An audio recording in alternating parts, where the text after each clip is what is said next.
Good afternoon, and welcome to the first day of a two-day public workshop on reconsidering mandatory opioid prescriber education through a REMS in an evolving crisis. I'm Mark McClellan. I'm the director of the Duke-Margolis Center for Health Policy at Duke University. We are convening this workshop under a cooperative agreement with the U.S. Food and Drug Administration.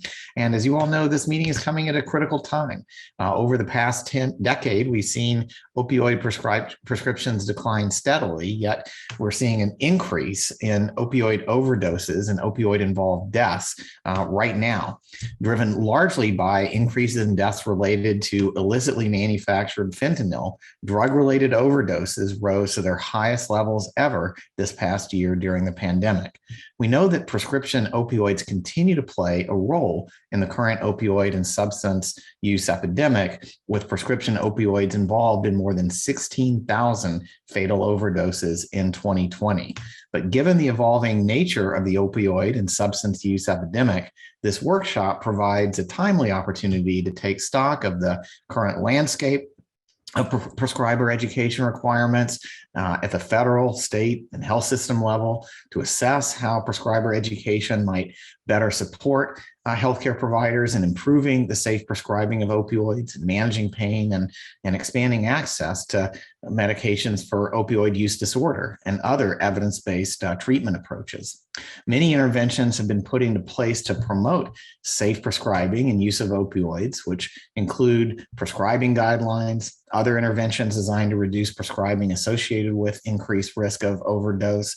And these broader interventions are certainly important as context for the discussion today. And I want to emphasize that the purpose of this workshop is to hone in on issues related to prescriber education, training, and requirements. I also want to emphasize that as part of the opioid and substance use crisis approaches, FDA is seeking input and perspectives on how continuing education for providers and provider education that's currently optional through the opioid analgesic REMS could help alleviate the opioid crisis if it were made mandatory.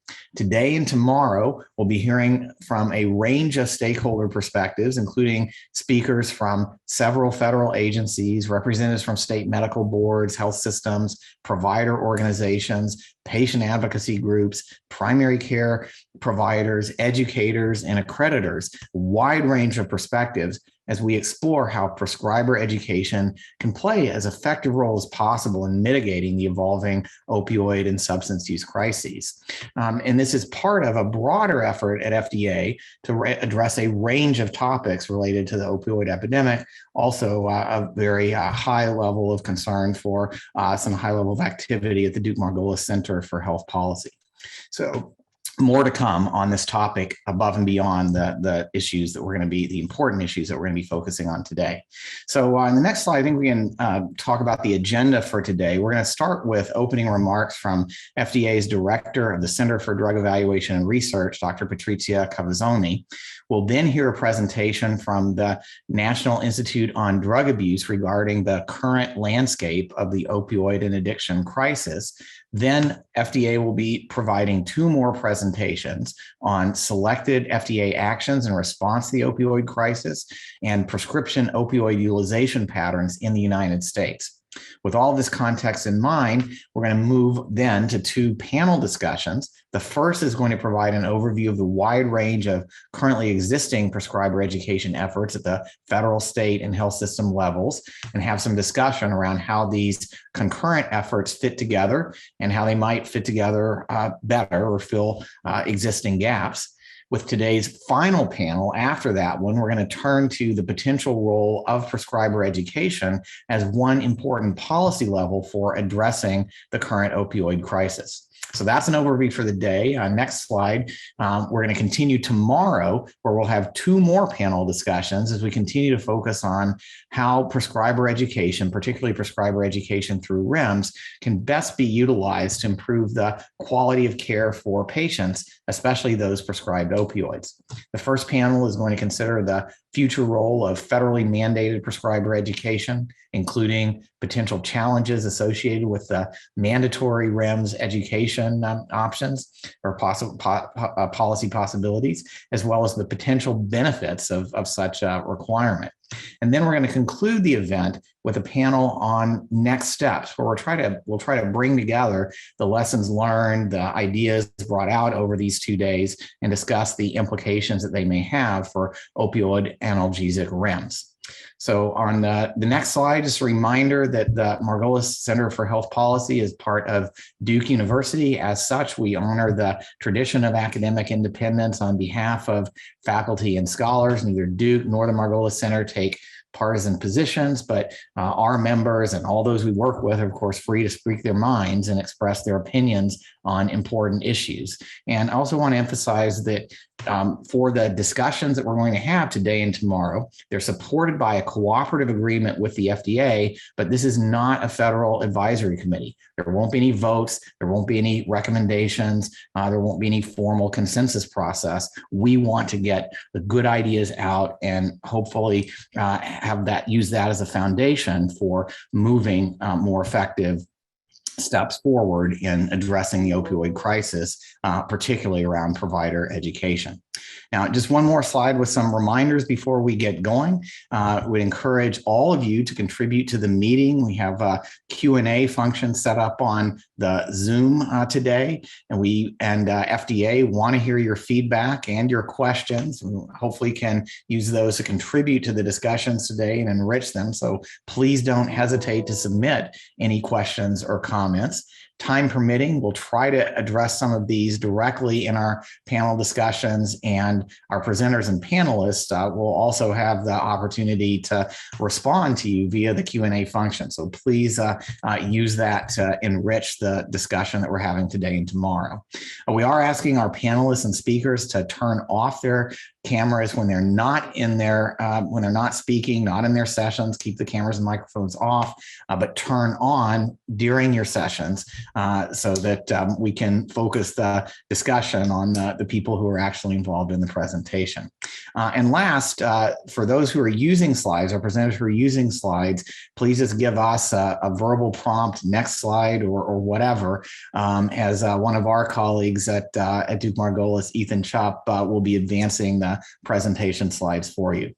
And a last reminder that the scope of today's workshop is focused on prescriber education related to opioids and pain management, not because that is the only very important topic, but it is one very important topic as part of a whole set of efforts at FDA and ones that we hope to support at Duke Margolis on addressing the opioid crisis as effectively as possible. The other issues that to keep in mind in the broader context to promote safe prescribing, including prescribing limits, DEA licensure for prescribing buprenorphine, CDC guidelines on prescribing opioids, and other actions are also important, and they will be dealt with through other sessions and other types of and other activities going forward. I also want to, in advance, introduce my colleague, Dr. Marian Hamilton Lopez, who will be joining me in providing the moderation for today's and tomorrow's events on behalf of Duke Margolis. And again, finally, on behalf of the whole team at Duke Margolis, we really appreciate your joining us today on this important and timely set of issues. And now I'd like to introduce Dr. Patrizia Cavazzoni, the Director of the Center for Drug Evaluation and Research at FDA. Dr. Cavazzoni, I'd like to turn to you for your opening remarks. Well, thank you very much, Mark. Good afternoon, everyone. I'm Patrizia Cavazzoni, and I'm very pleased to welcome you to this workshop today. The opioid crisis has evolved substantially over the past decade, initially involving mainly prescription opioid analgesics, and then increasingly involving heroin, followed by illicitly manufactured fentanyl. Opioid-involved deaths, often occurring with other substances such as benzodiazepines, have unfortunately continued to steadily increase, and they're now at an all-time high. Recently, we have also seen a sharp increase in deaths involving psychostimulants such as methamphetamine and cocaine, also often involving opioids, in what is often called the fourth wave of the overdose crisis.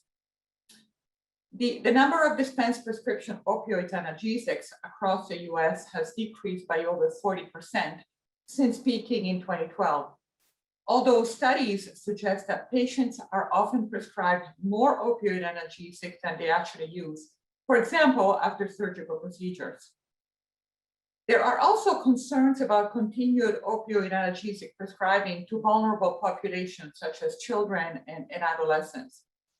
So although the rates of self-reported misuse of prescription opioids have also been dropping in both adolescents and adults, 9.7 million Americans misuse pain relievers in 2019. And additionally, the decline in misuse has not been accompanied by a decline in overdose deaths involving prescription opioids. The number of overdose deaths involving prescription opioids without illicit opioids involved has been dropping.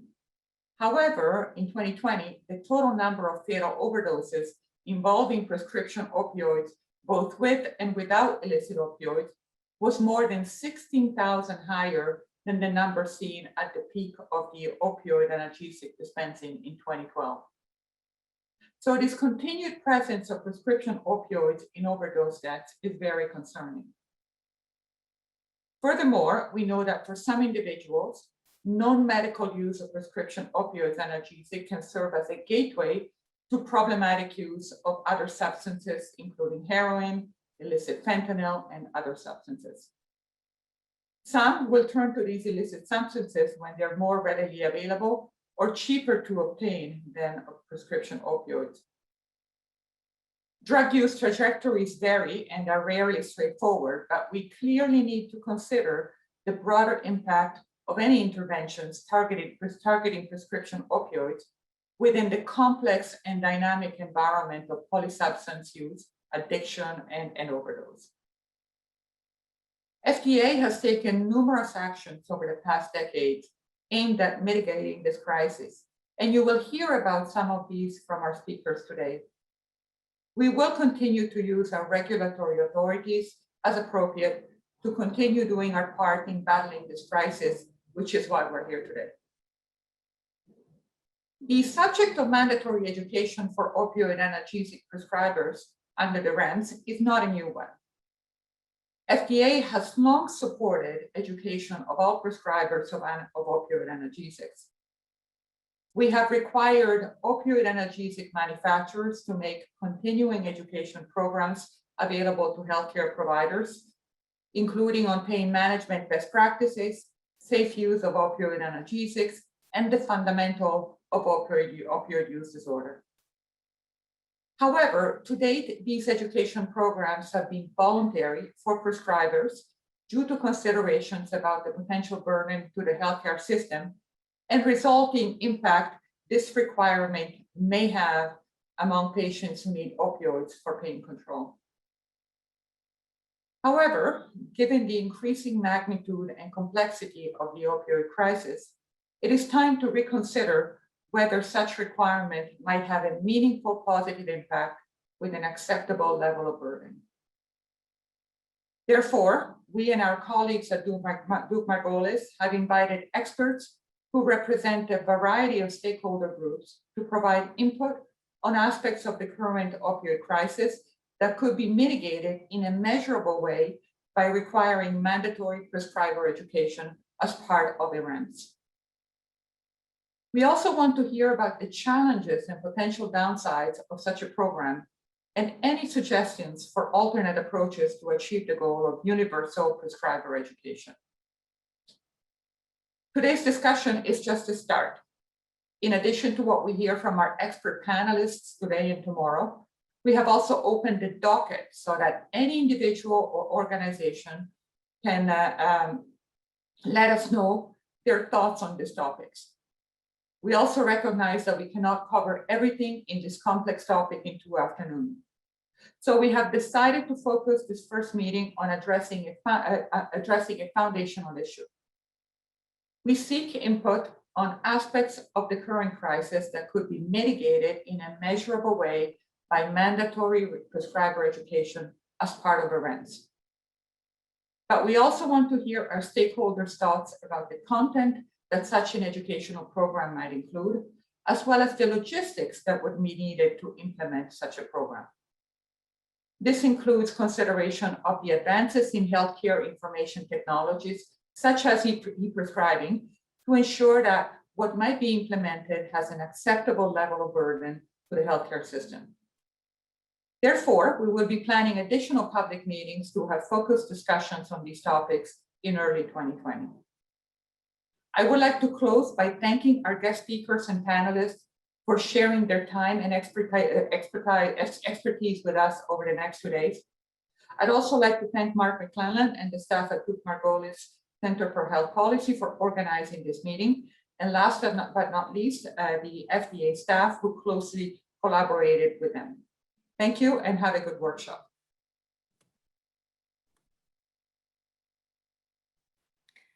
All right. Thank you so much, Dr. Cavazzoni, for detailing the FDA's overarching goals for the meeting. Moving to our next presenter, I'll now introduce Dr. Wilson Compton, Deputy Director of the National Institute on Drug Abuse, for a presentation of the current landscape of the evolving opioid and addiction crisis.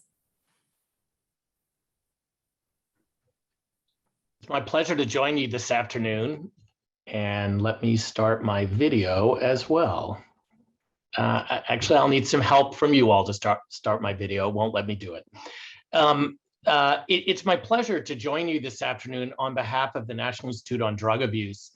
And certainly, I appreciate this opportunity to follow Dr. Cavazzoni with her important comments around the potential value of clinician education.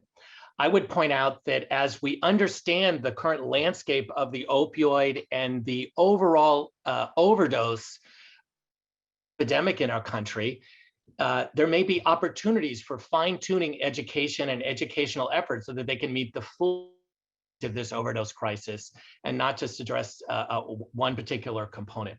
So with that, it's my pleasure to provide some background information about the overall landscape of the evolving opioid and addiction crisis in our country. Next slide, please. As we think about this, next, please. As we think about how the crisis has evolved over time, it's important to keep in mind that all regions of the US have been impacted. But I think you can also recognize from these graphics that show modeled rates of overdose deaths across all the counties in the US that many regions have been disproportionately impacted.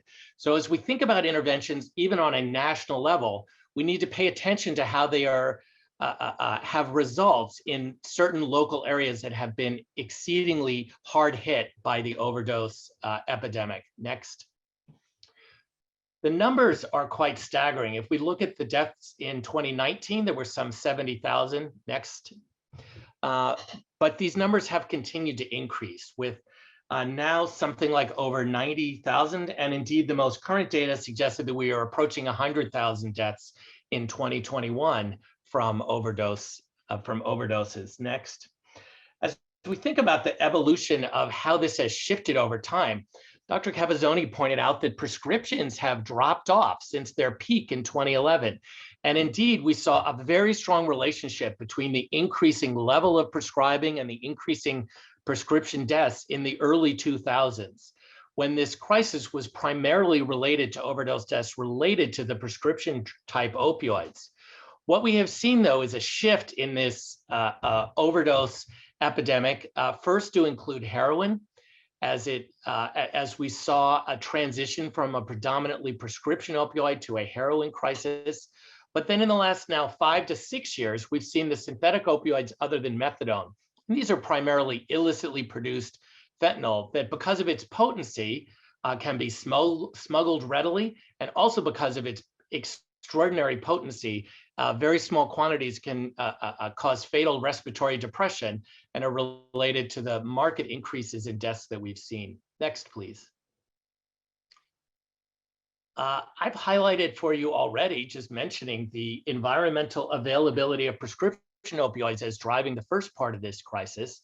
When we see heroin increases this as representing the second phase, we again can think of economic drivers and the purveyors. That means the sales of heroin shifting in many parts of the country, so that parts of the US that had been particularly hard hit by prescription opioids were found to be open markets for a new heroin distribution. Next slide, please.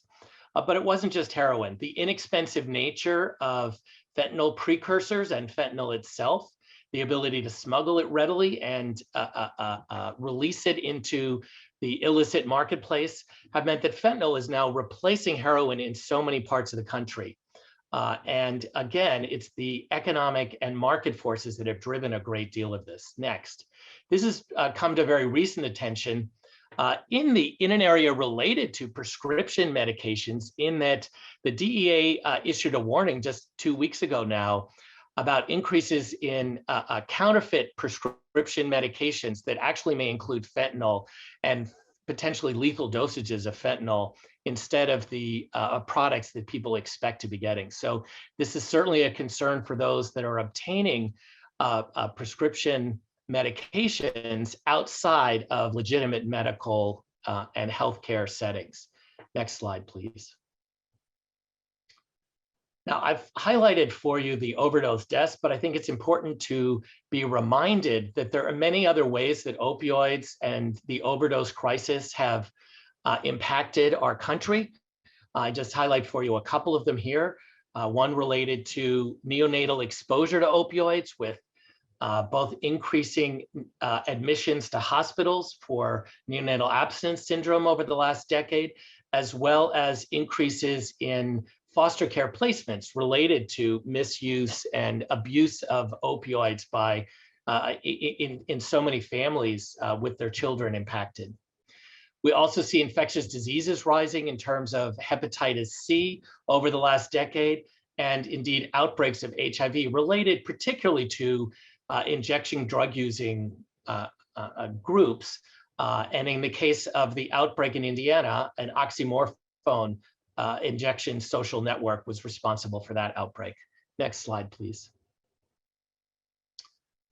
As was already highlighted by Dr. Cavazzoni, the number of persons misusing prescription opioids are quite high in our country. In 2019, the most recent data, according to the National Survey on Drug Use and Health, it was some 9.7 million. But you do notice that these numbers have been trending downward over the last few years. So that's a good sign in terms of at least the intermittent occasional use of these prescription analgesics. That has been trending downward. So that's very positive news. But the numbers are still quite high. I'd also like to point out that when we think about what's included in this category of misuse, this is virtually any use of the medication outside of legitimate medical purposes. And I would also point out that the most frequently cited reason that persons that misuse these analgesics is for the treatment of their own pain. So that's a good reminder that there's overlap between the misuse and even the substance use disorders related to prescription opioids and other opioids, and the issue of pain control in our country. Next slide, please. One other way to look at this is that was a bit of a surprise to me, and I think speaks to the nature of medical education, is where do people get the medications that they're misusing? And so this now famous information from the National Survey on Drug Use and Health reminded us that while about 1/3 of individuals may get their medications that they are misusing from their own prescription, so that means they're taking more than was prescribed or in ways other than as prescribed, but more than half of persons that report misuse obtain their medications from family and friends. So to my mind, this suggests that we need to think about not only how we educate clinicians about how to write their prescriptions for the patient in front of them, but be thinking about the potential risks for the social network and those individuals who are the family and friends of those to whom prescriptions are written. Now, I did get a question about this, is has this shifted? Have these rates of something like over 50% coming from family and friends changed with the marked reductions in the overall prescription of opioids in the last few years? Unfortunately, I'll report that the most recent data from 2019 from the National Survey on Drug Use and Health would have virtually the same rates. So we have not seen an improvement in terms of family and friends sharing their medications with others. Next.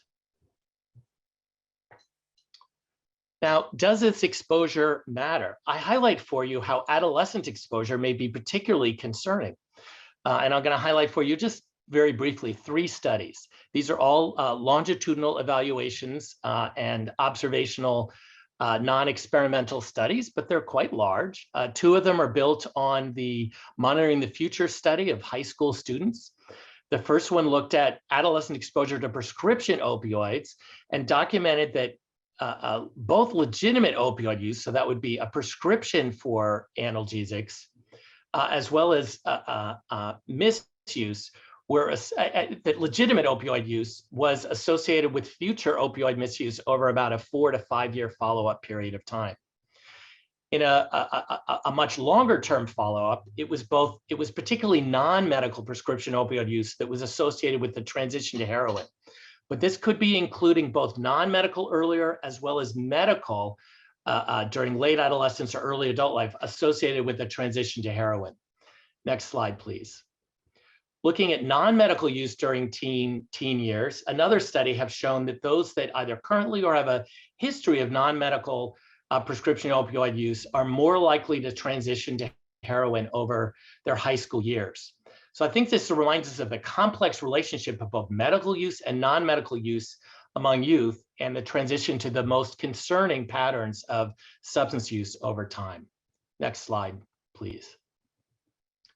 Now, I highlighted for you that this relationship of pain and misuse of these medications is a thorny and complicated issue. And I just highlight for you this paper by Ying Sur and colleagues that reminded us that when among opioid use disorder patients, many of them have comorbid pain conditions. About 2/3 do. Some of them started with pain and then transitioned into having an opioid use disorder. Others, both the pain and the opioid use disorder started simultaneously. And for others, the opioid use disorder started first and significant painful conditions were subsequent in their trajectories. It's a good reminder that these things are not isolated and separate from one another, but overlap in meaningful ways. Next slide, please. Now, this is what I highlighted for you already. Next. Unfortunately, it's not just opioids that we need to be paying attention to. We've seen a marked increase in stimulant-related deaths in the last few years, where these now are approaching the same number as synthetic opioids. Next slide, please. But what we might want to keep in mind is that these, like the opioids, have varied systematically across different regions. I think it's important to keep in mind that the west part of the country has had endemic problems related to methamphetamine now for decades. But what we've seen is a marked increase in the north central and in central states in terms of the overdose deaths related to methamphetamine. It's really quite an unfortunate story. Next slide, please. Is it just the combination with the synthetic opioids other than methadone, that is with fentanyl? And the answer is no. What we see is that cocaine deaths have increased even when opioids are not detected in the decedents. And particularly for methamphetamine, that's the category of psychostimulants, we see that those have increased both with and without opioids in terms of their relationship to overdose deaths. Next slide, please. I was very glad that Dr. Cavazzoni highlighted the issue around benzodiazepines. We have seen increasing overdose deaths in recent years related to benzodiazepines, but that has been particularly driven by the combination of benzodiazepines with other opioids, particularly the synthetic opioids other than methadone or fentanyl. So it's these combinations that are particularly important. Next slide. I'd like to highlight for you some of the key concepts that relate to this overuse and use and misuse of multiple substances. What makes us think this is so important? Well, a key issue is that when one substance is reported by a person entering treatment or a person in the general population, we see that they are very likely to also use other substances. This may be explained by some of the common neurobiological features, whether that's the similar increases in reward circuit stimulation by virtually all the substances of abuse, or other ways that distortions in the central nervous system are common features across all of the different substances of abuse. Now, I also highlight for you something in terms of understanding the data that we're presenting to you. When you look at the overdose death data, keep in mind that most of the time, the substances listed are not mutually exclusive. So when you see rates of stimulant deaths going up, or we see rates of heroin deaths going up, that may be those substances by themselves or in combination with other products. So these are each considered related to the overdose deaths, and that's a determination made by the medical examiners or coroners, but there may be multiple substances involved. And part of that is the difficulty in making causal determinations when multiple substances, and so many substances may be listed as contributing. Next slide, please. So what can we do about this? Well, certainly the opioid prescription guidelines being released in 2016 were a major milestone in terms of how we had approached trying to provide guidance to clinicians. Next slide, please. Unfortunately, with the release of the guidance, we saw some misinterpretation where clinicians may have rapidly reduced the dose of opioids, that is, refused to renew a prescription, somebody who'd been on opioids long-term, or found somebody who was misusing their prescription opioids and not been willing to continue their prescription. Abrupt discontinuation is not recommended except in very unusual circumstances. So we followed up with a fairly recent, in 2019, new guidance around patient-centered reductions to make sure that the discontinuation or reductions in dosages are done in a measured, slow way for the most part, in order to minimize the harms with an abrupt cessation. Next slide, please. I highlight for you an interesting intervention that simply provided a letter to prescribers of decedents who had prescription opioids detected in their tissue samples by the coroner or medical examiner in the San Diego area. And what they found was that simply providing a letter to the clinicians who had written some of the prescriptions for the agents that were found in the decedents reduced their prescribing. I would say that we need to keep in mind to make sure that while we want to see reductions in prescribing that are inappropriate, it's important to make sure that those reductions and changes are not done abruptly, as I highlighted for you in the previous slide. Next, my institute, the National Institute on Drug Abuse, like many others, has been focusing on providing resources for medical and health professionals to help guide their understanding of addiction as a disease and how to approach it from a health and a clinical perspective, as well as to help understand how to do a better job of managing both addiction as the main clinical condition, but also prescribing of opioid medications. Next, please. In addition to changing prescribing patterns, of course, we're focused on saving lives acutely with greater access to the life-saving naloxone in field settings where lives can be saved most acutely. Next slide, please. As we think about distribution, given the counterfeits and contamination, we really need to be paying attention to the group to whom we distribute naloxone. And indeed, persons who misuse stimulants or misuse benzodiazepines or misuse prescription medications that they may get from illicit sources may themselves be at great risk for exposure to synthetic opioids, for example. So we may need to rethink how we distribute naloxone. Next slide, please. Now, we've highlighted for you how medications are very important, and I encourage you to take a look at this consensus report from the National Academies around the value and importance of medications for opioid use disorders. Next slide, please. Now, I'm going to, for the last a little bit, I want to highlight for you what's been going on during one of the most extraordinarily important and influential environmental situations that any of us have faced in our lifetimes. That would be the SARS-CoV-2 or COVID pandemic, and what has this done to overdose deaths and the addiction treatment field. Next slide, please. We've certainly seen some publicity around how these two public health pandemics may have collided. Next slide, please. And why might that be? We might see this because of the stress and stigma of responding to the social isolation, difficulties with access to medications, Certainly social distancing and being by yourself when you're using drugs is a risk factor for a fatal overdose, because there might not be anyone there who can rescue an individual who has overdosed. So major both structural and social challenges may help us understand why these two pandemics, these two public health crises are related to one another. Next slide, please. So what has happened to overdose deaths?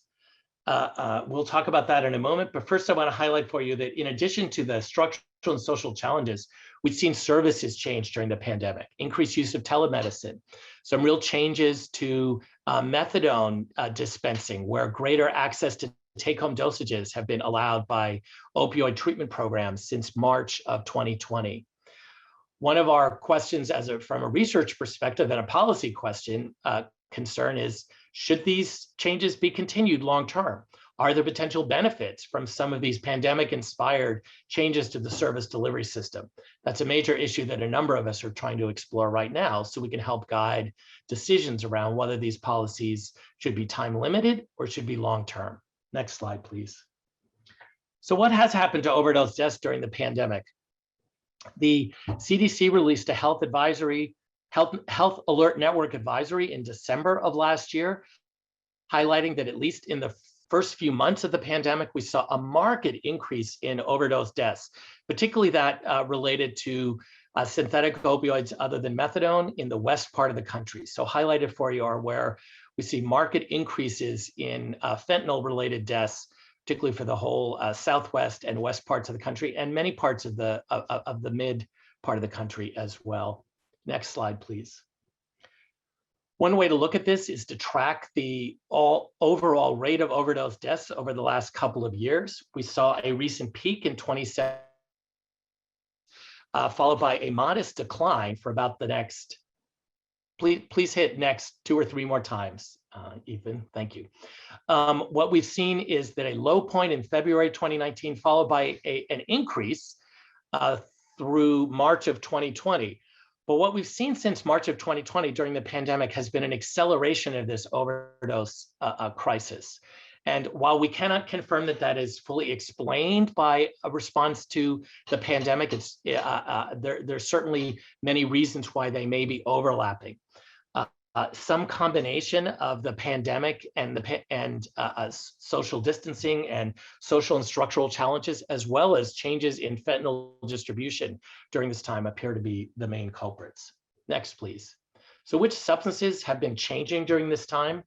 I think it's remarkable to see that while the overall rate of overdose deaths have increased some 30% in the most recent 12 months of data, but we've actually seen declines in heroin overdose deaths, perhaps and most likely a reflection of the shifting market for illicit drugs.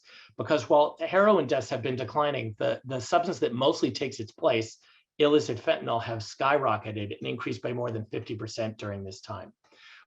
We've seen deaths related to the natural and semi-synthetic opioids and methadone, which the prescription analgesics increased across this time period. And certainly the stimulant-related deaths have increased markedly as well.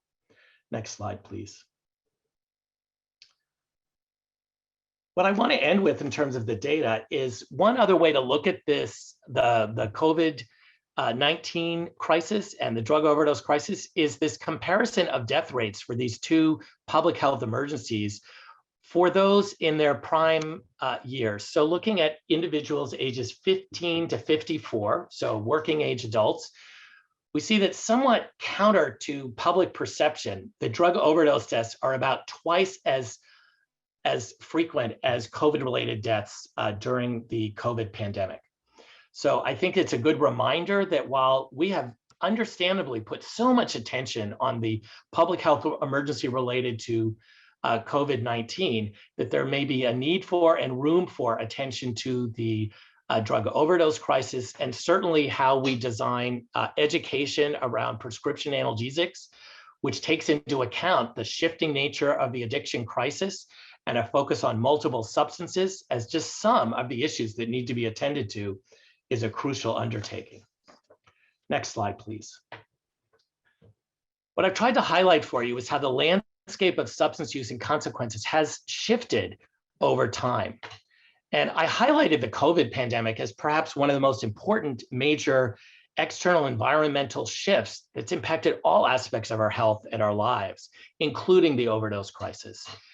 So that's another example of how external factors can play a role and how the task of this committee to focus on educational issues needs to take into account these broad issues.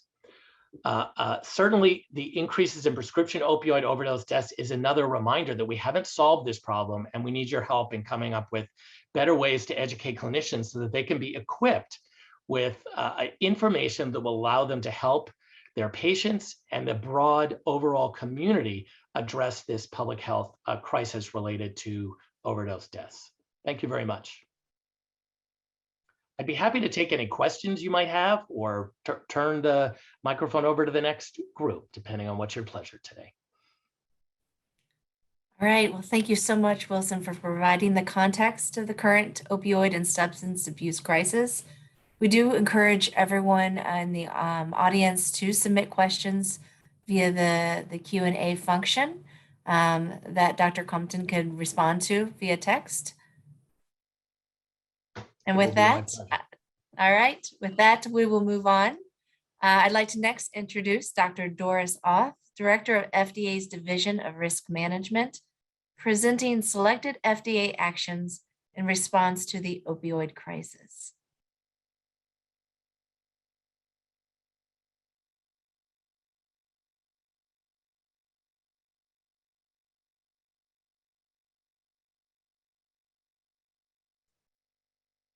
Dr. Oth, you're muted. Okay, can you hear me? Yes. Can you hear me now? Okay. Good afternoon, everyone. My name is Doris Oth, and I'm actually the Deputy Director. Thank you very much, Marianne, for elevating me, though, in the Division of Risk Management, Office of Surveillance and Epidemiology in CEDAR. I'll be presenting recent FDA actions directed at educating prescribers on pain management and safe use of opioid analgesics. If you could bring up my slides, please. And go ahead and hit next twice. I mean, hit, yes, thank you. One more time. Thank you. I'll begin with a high-level overview of some of these actions, background on risk evaluation and mitigation strategies, or REMS, and how restricted distribution REMS operate within our current healthcare system. I'll spend a few minutes on the history of REMS for opioid analgesics, the results of these efforts, and the challenges that remain, and finish up with a description of the potential stakeholder impact of a REMS with mandatory prescriber education for opioid analgesics. Next. The FDA can use two primary mechanisms to mitigate the risk of approved drug products. The first of these is through the product label, also referred to as labeling or sometimes the PI package insert. The label communicates risks and provides recommendations for safe use of the drug product and is directed at the prescriber and other healthcare providers. Risk may be communicated in a number of different sections of the PI through the box warning, which is reserved for the most serious risks, contraindications, warnings and precautions, as well as other areas. For some drugs, a medication guide may be required, which provides similar risk communications and recommendations for how to use the drug safely and is directed at patients. Throughout a product's life cycle, adverse event monitoring, known as pharmacovigilance, occurs and may prompt revisions or additions to risk communication in both the product label or the medication guide. The other mechanism to mitigate the risk of a drug is through the requirement for a risk evaluation and mitigation strategy, which I'll refer to as REMS for the remainder of the presentation. REMS are drug safety programs that can be required by the FDA for certain medications with serious risks. A REMS helps to ensure the benefits of the medication outweigh its risks. REMS may be required before approval or after approval should the FDA become aware of new safety information. Next.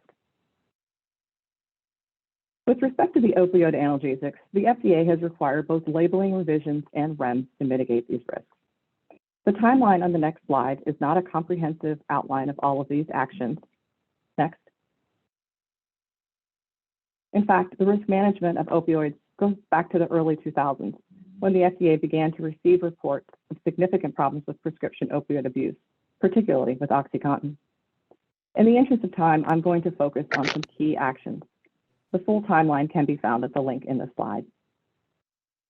Labeling actions are shown above the timeline and begin with the September 2013 requirement for major safety labeling changes for the extended release and long-acting opioid analgesics. This focused revisions to the label on the risks of addiction, abuse, misuse, as well as other safety issues. Similarly, in March of 2016, major safety labeling changes were required for all of the immediate release opioid analgesics, again focusing on communicating the risks of addiction, abuse, and misuse.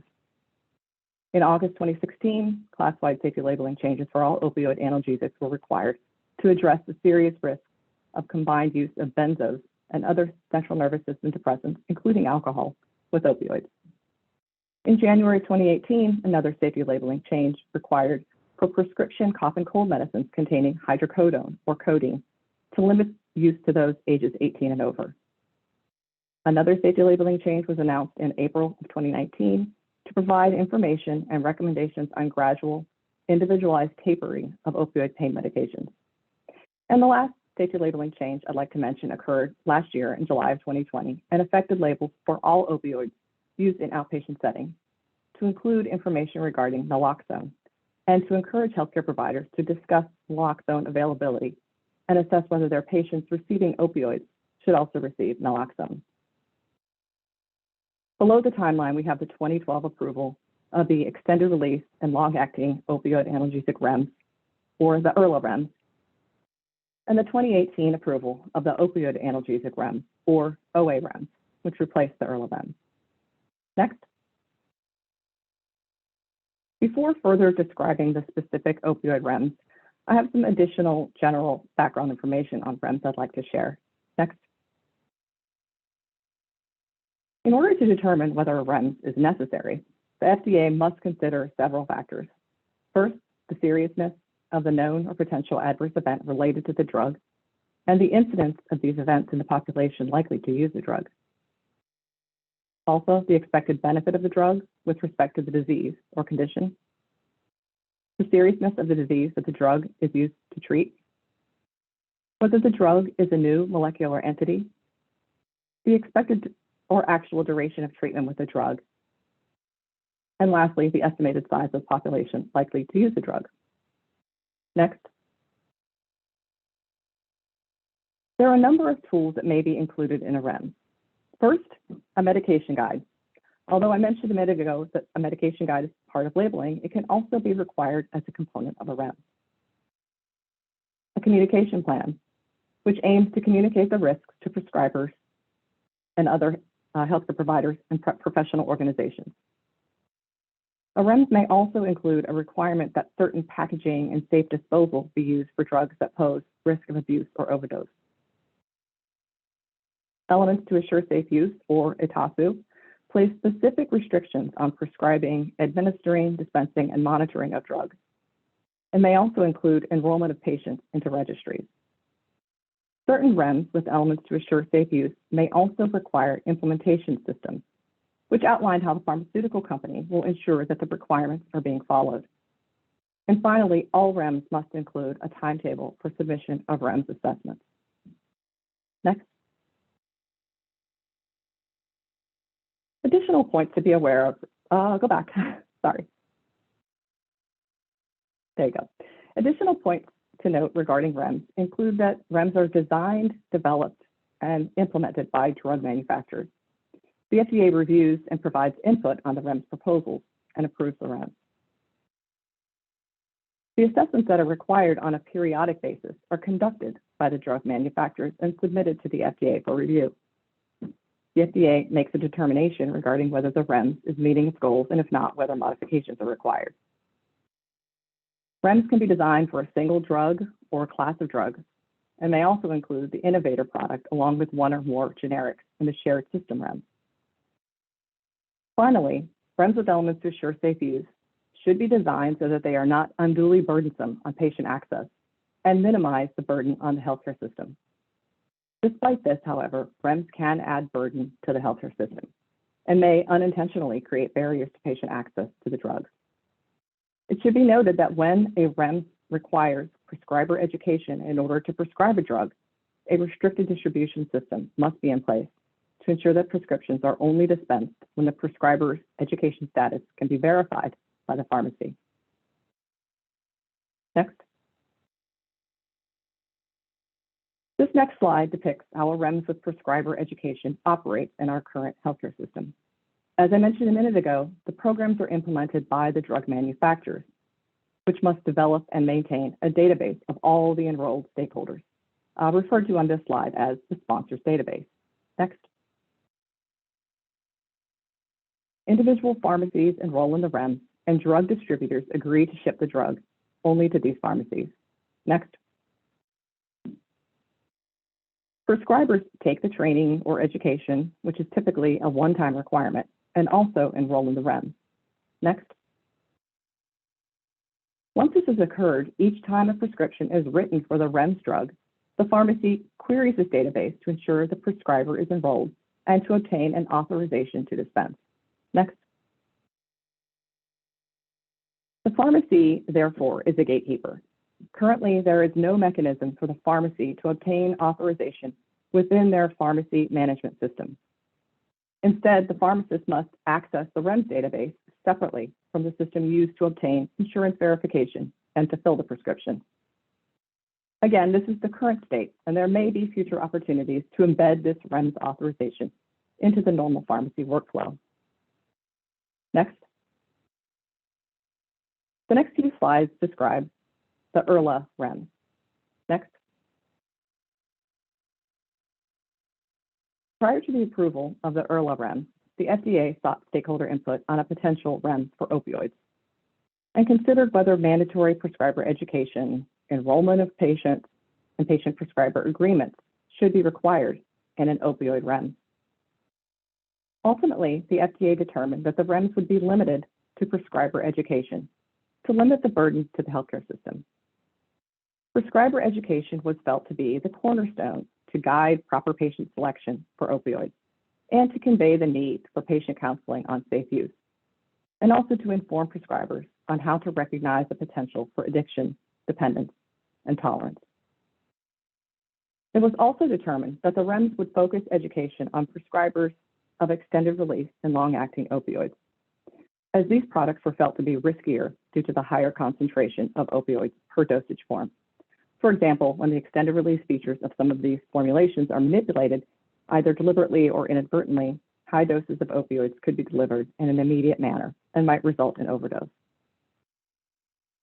Lastly, the manufacturer of opioid analgesics were required to make education available. However, completion of the education by prescribers would be voluntary.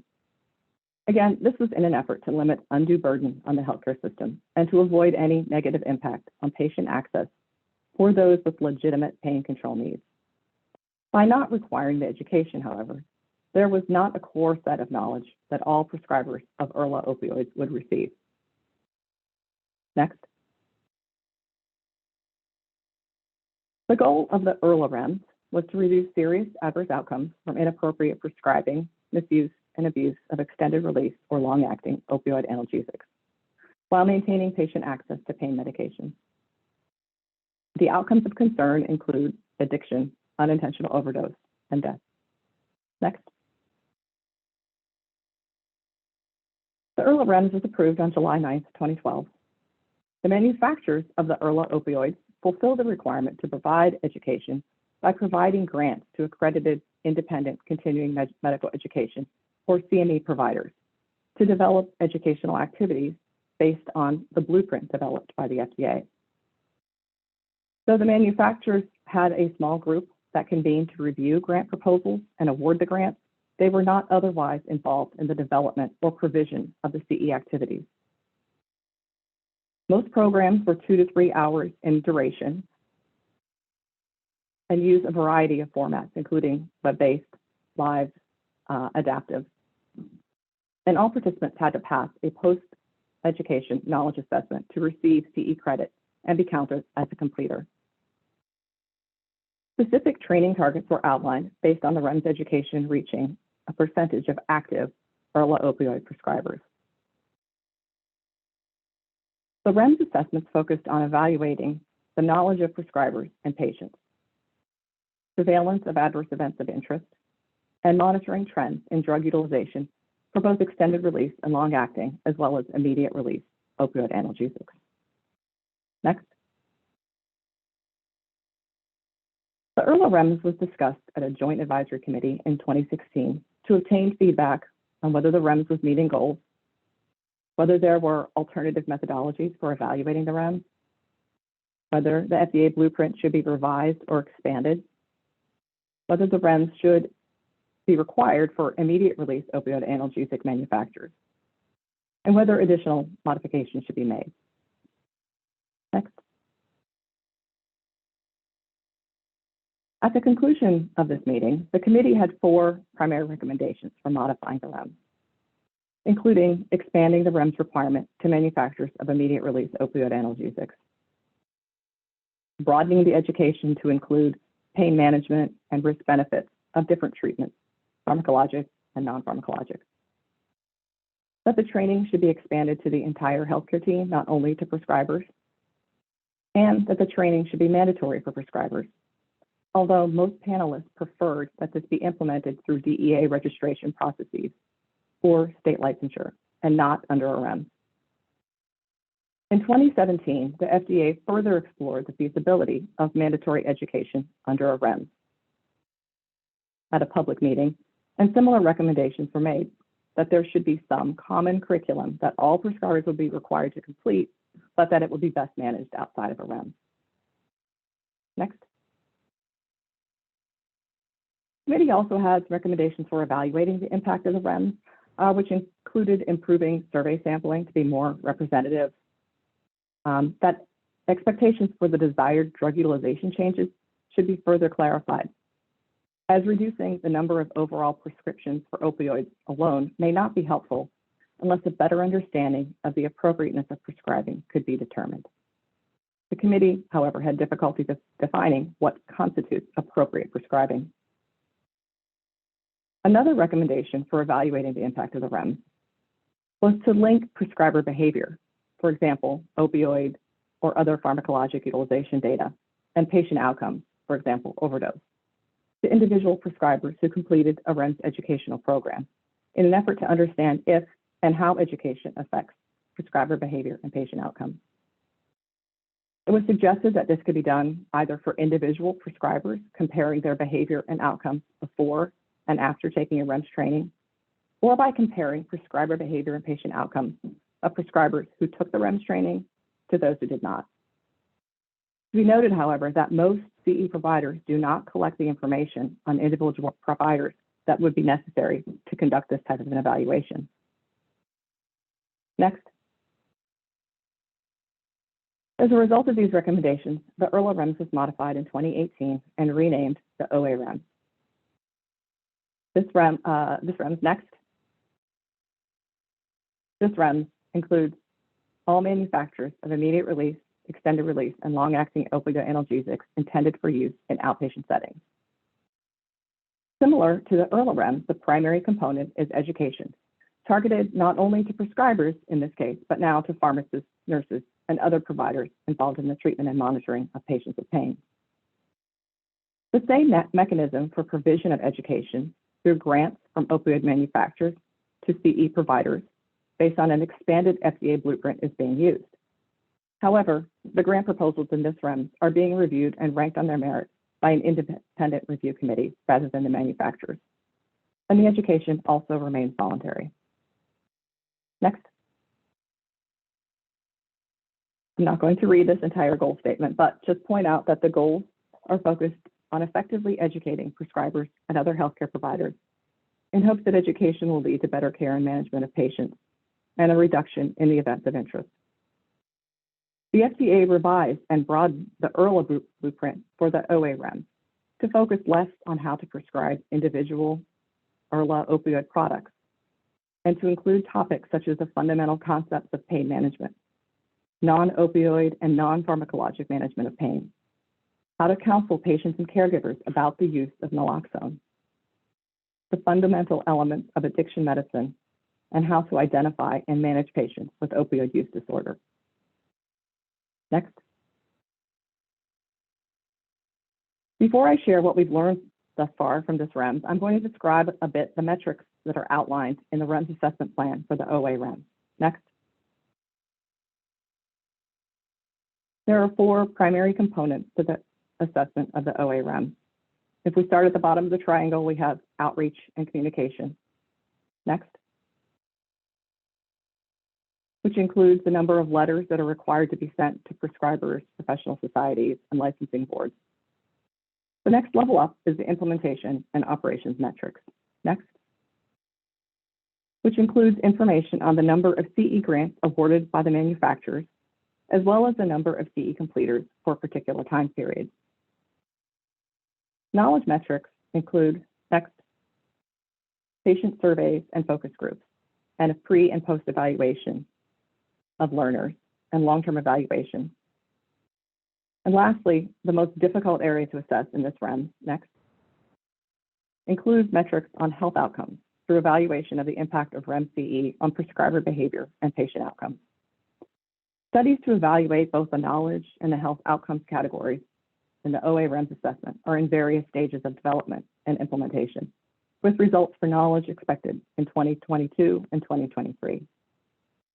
The FDA continues to work with the drug manufacturers group to develop meaningful studies of the impact of the OA REMS CE on prescriber behavior and patient outcomes. Next.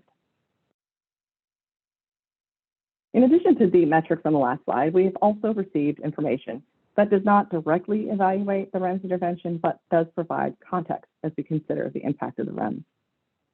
This included a landscape analysis, which was provided by the manufacturers in 2019, and included opioid or other pain CE requirements for licensing by states as well as by healthcare provider professions, legislative and policy requirements, and other interventions intended to impact opioid prescribing or dispensing by chain pharmacies, pharmacy benefits managers, and some large insurers. The REMS assessment also provides national data on opioid misuse, abuse, overdose, addiction, and death from a variety of sources, including mortality data, poison center call data, emergency department visits, and other national survey data. The assessment also provides national drug utilization trends and patterns, which we'll be hearing more of in the next presentation by Dr. Woods. The assessment also has a study to evaluate healthcare provider perceptions of key influences on their prescribing decisions for pain management and opioid prescribing. What we're hoping to understand from this evaluation is what impact do different interventions have on prescribing practices? Interventions include education, state legislation, system-level policies, fear of reprimand or litigation, insurance reimbursement, or time constraints. Next. The most recent REMS assessment was received on September 17th of this year. It showed the total number of CE completers from inception of the ERLA REMS to May of 2021 to be roughly 355,000 learners. Next. Digging a little deeper into who is taking the OA REMS CE, which targets prescribers as well as other healthcare providers. This slide shows participants of OA REMS CE for the 3 assessment periods since approval. We see that physicians, including DOs and MDs, are the highest participants in the REMS, followed by advanced practice nurses and physician's assistants, which in the majority of states may prescribe opioid analgesics. Pharmacists, nurses, and dentists have also participated in OA REMS CE. Next. As pointed out on slide 22, obtaining information on the number of completers of REMS CE, which is the lower part of that triangle, and conducting knowledge surveys of patients and prescribers is fairly straightforward. There remain challenges, however, in assessing the impact of the REMS on prescriber behavior and patient outcomes. Next. The first of these challenges is the numerous interventions that either closely predated or occurred during REMS implementation. For example, this slide shows the number of prescriptions dispensed by year, along with the year that those interventions occurred. It's likely that these interventions, including VA and DoD guidelines, rescheduling of hydrocodone, CDC guidelines, as mentioned by Dr. Compton, as well as Medicare Part D safety alerts. Probably all had some impact on prescribing trends. Next. In addition to these federal interventions, there have been numerous state-level interventions, which may also have impacted prescribing and some of the outcomes of interest that the REMS is hoping to impact. There are widespread state requirements for CE focused on pain management, opioid prescribing, and substance use disorder.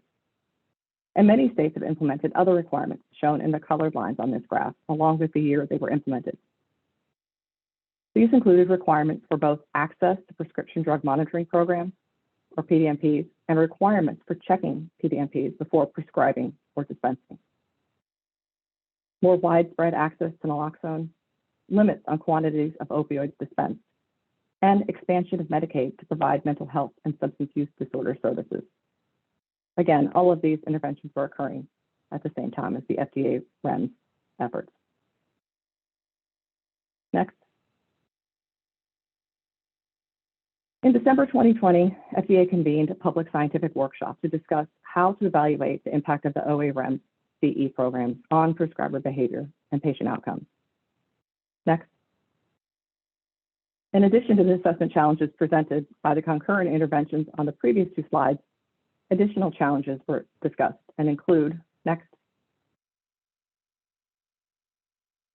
the voluntary nature of the CE and the likelihood that those that engage in this training may have different pain management and prescribing practices than other prescribers who don't take this training. An additional focus of the December workshop was the identification of meaningful outcomes that can be measured and linked to completion of REMS training. Next. For example, what are good measures of appropriate opioid prescribing in different clinical scenarios? Next. How do we evaluate the impact of training on use of a multimodal approach for pain management? Next. This might include physical therapy, acupuncture, cognitive behavioral therapy, as well as other non-opioid medications. How do we incorporate that into an overall evaluation of appropriate pain management practice? Next. And lastly, how can we evaluate the broader public health impacts of REMS compliant training on pain management practices? Next. I don't have a summary of my presentation. However, I would like to close with the potential requirements and impacts of mandatory prescriber education under a REMS for opioid analgesic prescribers. Next. If the FDA were to require the OA REMS be modified to include mandatory prescriber education, this would require defining clear, measurable objectives of the education in order to determine whether the program goals are met. Also, as described previously, the verification of prescriber education status would need to occur with each dispense, requiring the development of a database of all REMS educated prescribers that are also DEA registered to prescribe controlled substances. And again, pharmacists would need to query this database prior to each dispense. Next. So how would that impact the healthcare system? If we look at our most recent information from opioid prescriptions and the number of potential pharmacies, a requirement such as this could impact nearly 1 million opioid prescribers, potentially all of the 88,000 retail pharmacies in the country, and could be associated with as many as 144 million dispensed opioid prescriptions and approximately 41 million patients. An opioid analgesic REMS that requires all prescribers to be educated in order to prescribe would be our largest REMS to date. Next. In comparison, using the most recent year of data from the largest REMS, which is the iPledge or isotretinoin REMS, we see that this REMS includes roughly, next, 20,000 prescribers, 50,000 pharmacies, which in the last year dispensed about 2 million prescriptions for isotretinoin. And next, a little over 500,000 patients. Thank you.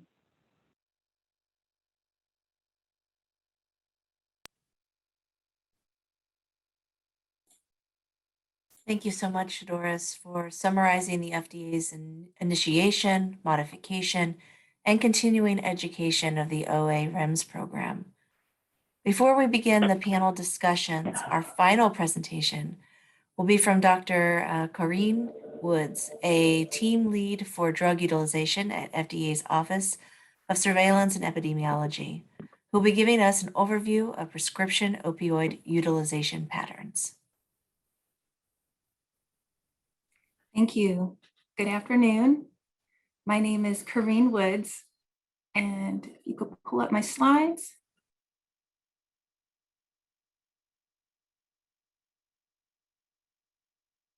Thank you. Next slide, please. I'm a team lead in the drug utilization team at CEDAR in FDA, and I'm very honored to be here today. I will present an overview of prescription opioid utilization patterns in the US. Next slide, please. This presentation provides a mosaic approach to examine some of the many facets of opioid analgesic utilization. I will start with describing overall utilization patterns over time, then show analyses of patient demographics, prescription and patient characteristics, and prescriber specialties. I will also present an analysis evaluating patients with overlapping benzodiazepine prescriptions, and finally describe the use of buprenorphine products that are labeled to treat opioid use disorder. Next slide, please. The next several slides focus upon opioid analgesic prescriptions that were dispensed from US outpatient pharmacies and the patients who received those prescriptions. Next slide, please. We start off with the estimated number of opioid analgesic prescriptions dispensed over the last almost 30 years. The blue line on top shows total prescriptions, which increased steadily from 112 million prescriptions in 1992 to a peak of 263 million in 2012, then declined steeply to 144 million by 2020, a value similar to the ones seen in the late 1990s. When accounting for population growth, the number of prescriptions per 100 US population in orange increased from 43 prescriptions per 100 population to a peak of 84 before declining steeply to 44, with current values similar to those seen in the early 1990s. Next slide, please. This figure shows the opioid analgesic prescriptions dispensed to patients 19 years old or younger over the last 11 years. The number of prescriptions dispensed to each pediatric age group declined from 2010 to 2020. There are particular concerns about opioid prescribing in adolescents because this is a vulnerable developmental stage in terms of initiating non-medical use and developing substance use disorders. And Dr. Compton touched upon this earlier today.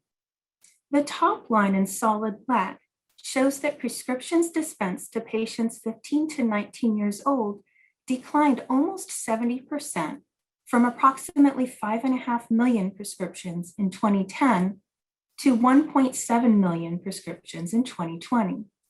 For comparison, prescriptions dispensed to adult patients 20 years old or older decreased 42% during the same timeframe. Please note the y-axis scale here ranges from 0 to 6 million prescriptions, while the previous figure of prescriptions for all ages ranged from 0 to 300 million. Next slide, please. To better visualize the younger age groups, the pop-out figure on the right shows the declines in patients 14 years old or younger, shown on a scale of 0 to 2 million prescriptions. Here we see prescriptions dispensed to patients 10 to 14 years old declined 79%, and those to patients 5 to 9 years old declined 86%. The steepest decline was seen in prescriptions for patients 4 years old or younger, declining 90% from approximately 750,000 prescriptions in 2010 to 75,000 in 2020. Next slide, please. This figure shows the estimated morphine milligram equivalents, or MMEs, which were calculated based upon 3 elements of a prescription: the number of tablets or units, the opioid strength, and the relative potency of the opioid moiety. The blue line on the bottom shows that the total MMEs increased from approximately 38 billion in 1992 to a peak of 246 billion in 2011, then declined to 110 billion in 2020. Recent MME values are similar to those seen in the early 2000s and are considerably higher than those seen in the early 1990s. The orange line represents the average MMEs per prescription, calculated by the total MMEs divided by the total number of prescriptions. This is an aggregate value, and it includes prescriptions for patients with acute or chronic use, regardless of prescription day supply. This metric increased from 338 MMEs per prescription in 1992 to a peak of 946 in 2011, after which we saw less of a decline compared to the total MME blue line. These changes may have been influenced by the changing characteristics over time of patients who received opioid analgesics. We do recognize the challenges of opioid dose standardization and calculations of MMEs, as discussed in the MME public workshop that we held earlier this year in June. Next slide, please. We recently performed an analysis of patients starting opioid analgesics and measured how many prescriptions they received within a year. These results were projected to national estimates. The clear bars on the bottom represent patients who received only the first initial prescription and no others within a year. And the black bars on top show patients who received 5 or more prescriptions within a year of starting therapy. The number of prescriptions served within a year served as a surrogate measure for the number of patients initiating acute use compared to those initiating chronic use. This analysis showed a decline in the number of patients starting opioid therapy from a peak of approximately 47 million patients in 2011 to 32 million patients in 2019. We observed a 50% reduction in patients who started more chronic therapy from 22 million patients in 2011 down to 11 million in 2019. And we saw less of a reduction in patients who started acute therapy. Next slide, please. These figures were extracted from an article published recently evaluating patients who were on chronic opioid analgesic therapy before and after the March 2016 CDC opioid prescribing guidelines. The y-axes represent monthly averages of patients' daily MMEs, while the x-axes represent months before and after the CDC publication, which is the vertical line in the middle. The top 3 figures show relatively small to modest dosing changes for patients whose opioid therapy was 200 MMEs per day or lower. The bottom figure shows more striking dosing decreases among patients who are on the highest doses, from around 330 MMEs per day on average at the start of the study period, dropping to around 240 by the end of the study period. Please note that although the y-axis scales are the same, the axes do not all start at 0. Next slide, please. The next 2 slides contain data on patients who started outpatient opioid analgesic therapy and some information about their starting prescriptions. Looking at the first row, approximately 37 million patients started therapy in 2016, decreasing to 26 million in 2020. And these patient counts differ from data on a previous slide that came from a different study. The remaining rows provide information about the total dose in MMEs for patients starting prescriptions. The second row shows that the mean MMEs per prescriptions decreased almost 30% from 215 in 2016 to 156 in 2020. In the following row, we observed that the median MMEs per prescription decreased around 25%. And be mindful that these data are based on the total MMEs in the entire dispensed prescription, not daily MMEs. As mentioned before, the three factors could have influenced these decreases: prescription quantity, opioid strength, and opioid potency. The last row shows that by 2019, 75% of patients' first prescriptions contained no more than 150 MMEs. Next slide, please. This table shows data for patients who initiated opioid analgesic therapy with an oral tablet or capsule product and the number of tablets in their first prescription. Looking at the second row, the mean tablets per prescription decreased from 31 to 23 tablets during the study period. In the following row, we observed that the median tablets per prescription remained stable at 20 tablets, declining slightly to 18 in 2020. These data suggest that reductions may have occurred in the more extreme higher volume prescriptions. The last row shows that during the entire study period, 75% of patients' first prescriptions contained 30 tablets or fewer. Next slide, please. In a review of published studies examining patient-reported outpatient opioid analgesic use after surgical procedures, use varied widely across procedure types and within the same procedure type. Most studies that analyzed leftover tablets reported that between 50 to 70% of tablets went unused. Many factors were reported to be associated with opioid analgesic use in the review studies, including preoperative opioid use, which was the most widely and consistently reported factor, opioid use in the hospital, pain level at discharge, tobacco use, and patient counseling and pain management education. Next slide, please.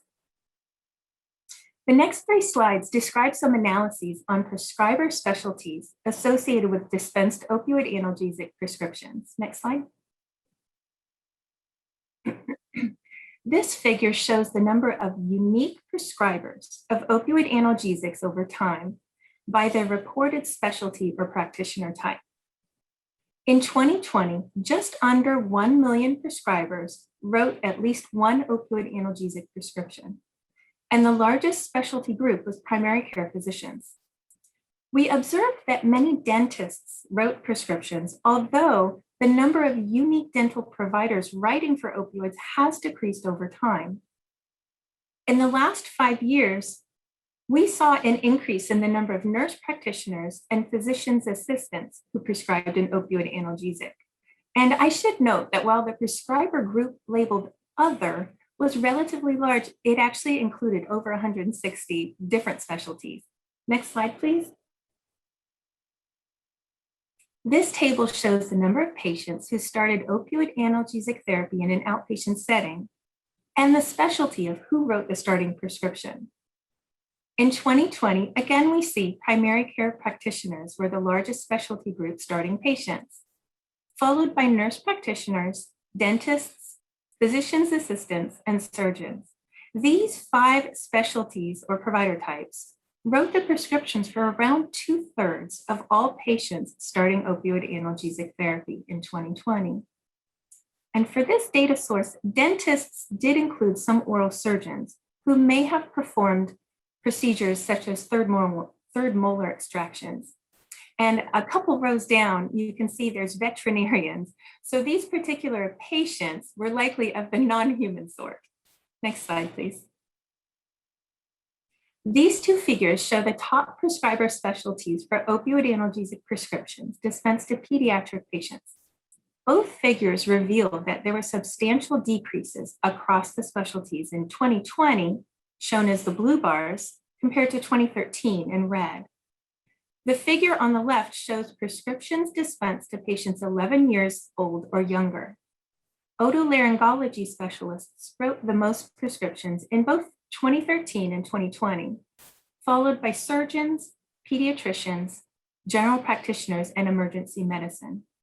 The figure on the right shows prescriptions to patients 12 to 17 years old. And please note the difference in the x-axis scales. We saw that surgeons, oral surgeons, dental providers, general practitioners, and emergency medicine wrote the most prescriptions. Next slide, please. The next slide after this one describes an analysis of benzodiazepine and opioid analgesic prescriptions. And before I show that slide, I just want to explain, previous studies have found that opioids and benzodiazepines used together was associated with an increased risk of fatal overdose, even after controlling for other factors. Benzodiazepines have been increasingly found in fatal opioid-involved overdoses. Next slide. And in 2016, the CDC opioid prescribing guidelines cautioned against co-prescribing of these two drug classes. Later that year, FDA added a boxed warning for both benzodiazepine and opioid analgesic labels, describing the serious risks associated with concomitant use of these drugs. Our analysis shown here evaluated the estimated number of patients with at least 1 day overlap between benzodiazepine and opioid analgesic prescription days supplies. The number of patients with an overlap decreased from approximately 10.9 million in 2016 to 6.4 million patients in 2020, a large decrease, but still showing some potential concomitant use. And please note that concomitant prescribing is not contraindicated, and that this analysis included patients who received opioid analgesics and benzodiazepines from either the same prescriber or from different prescribers, without regard to day supply or what the indication each drug was prescribed to treat. Next slide, please. The next two slides show analyses of the use of buprenorphine products that are labeled for opioid use disorder. Next slide, please. This figure shows the number of patients with dispensed prescriptions for buprenorphine, and we observed a steady increase over the years to an estimated 1.4 million patients in 2020. Next slide. This figure shows the specialty of the prescribers who wrote for patients starting buprenorphine prescriptions. In the most recent cohort, which covered most of 2019, cohort 8, we observed that primary care was the largest specialty group, followed by nurse practitioners and psychiatrists. In the last 3 years, we saw an increase in the number of mid-level practitioners, nurse practitioners and physician's assistants, who started patients on buprenorphine, corresponding with the expanded authority to treat opioid use disorder in 2017. Next slide. In summary, we observed decreases in many opioid analgesic utilization patterns, a large decrease in dispensed prescriptions, very steep decreases in prescriptions for pediatric patients, and less of a decrease in average MMEs per prescription. We saw fewer patients starting therapy or receiving longer courses of therapy. Results showed a decrease in dose among patients with high dose chronic use and a decrease in overlapping benzodiazepine use. We noted that primary care practitioners, surgeons, and dentists were among the top prescribers, with an increasing role of mid-level practitioners who have increasing roles as prescribers in general. We saw a steady increase in the number of patients receiving buprenorphine to treat opioid use disorder, primarily started by primary care practitioners, but again with an increased role of mid-level practitioners. Next slide, please. These dispensing data provide a descriptive high-level overview of some of the varying facets of opioid analgesic utilization. It's important to point out that appropriate use essentially depends upon individual benefit-risk considerations, and no single threshold can identify risk for all patients and all situations. Some use patterns, such as higher doses and concomitant use of benzodiazepines, are associated with an increased risk of overdose and other adverse health outcomes. We acknowledge that excessive opioid prescribing has undoubtedly played a role in the opioid crisis. The contribution and impact of opioid analgesic prescribing continues to evolve. There is no clear consensus definition of excessive opioid prescribing, except for clearly criminal operations, such as pill mills. Potential unintended consequences of efforts to reduce opioid prescribing, such as restricting day supply or dose, can greatly impact patients who have described inadequate pain control, acute opioid withdrawal, mental distress, and sometimes seeking illicit substances. Next slide, please. Opioid prescribing and pain management are active areas of both research and policy making. It's impossible to cover everything going on in this space. And one example is a recent NASM publication commissioned by FDA that provides an evidence framework for condition-specific acute pain guidelines. FDA has supported the development of evidence-based dental pain guidelines based on that framework. Research continues to advance the science of non-opioid and multimodal pain management. Issues such as opioid tapering, managing patients with both pain and substance use disorder, addressing stigma, and other areas of research are highly relevant to our discussions on the role of prescriber education in addressing the evolving opioid crisis. Thank you for your attention.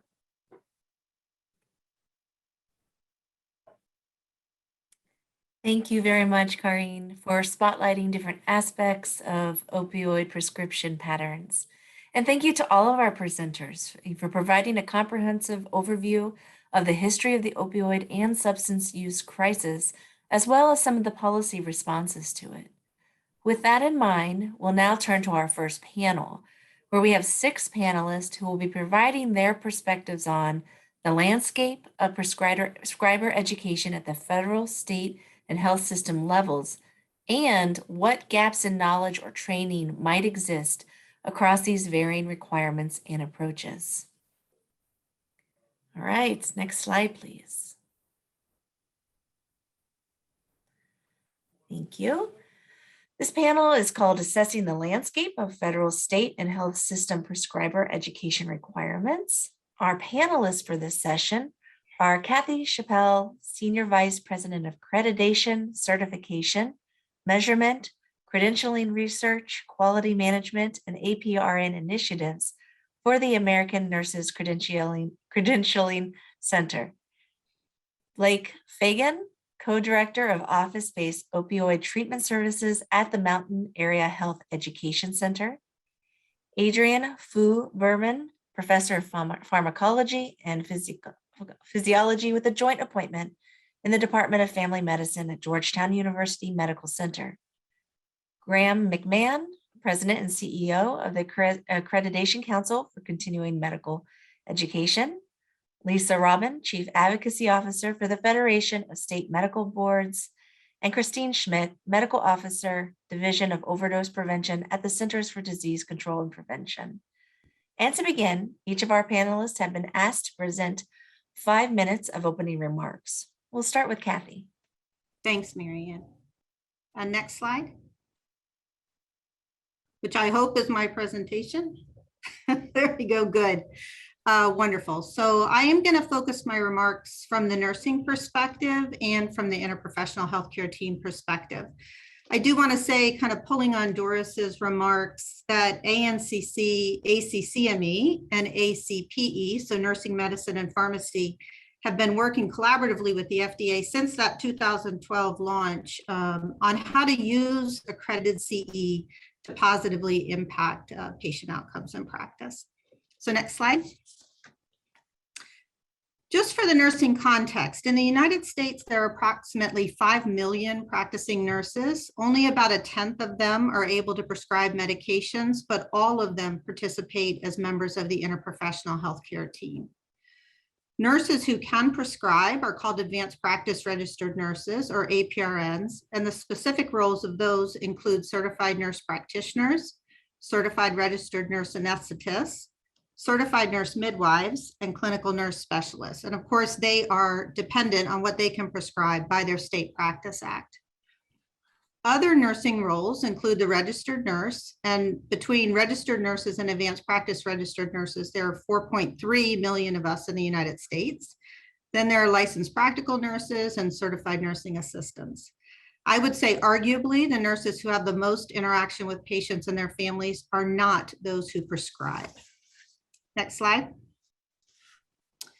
Since 2019, ANCC and the American Nurses Association have been members of the National Academy of Medicine's Action Collaborative on countering the US opioid epidemic.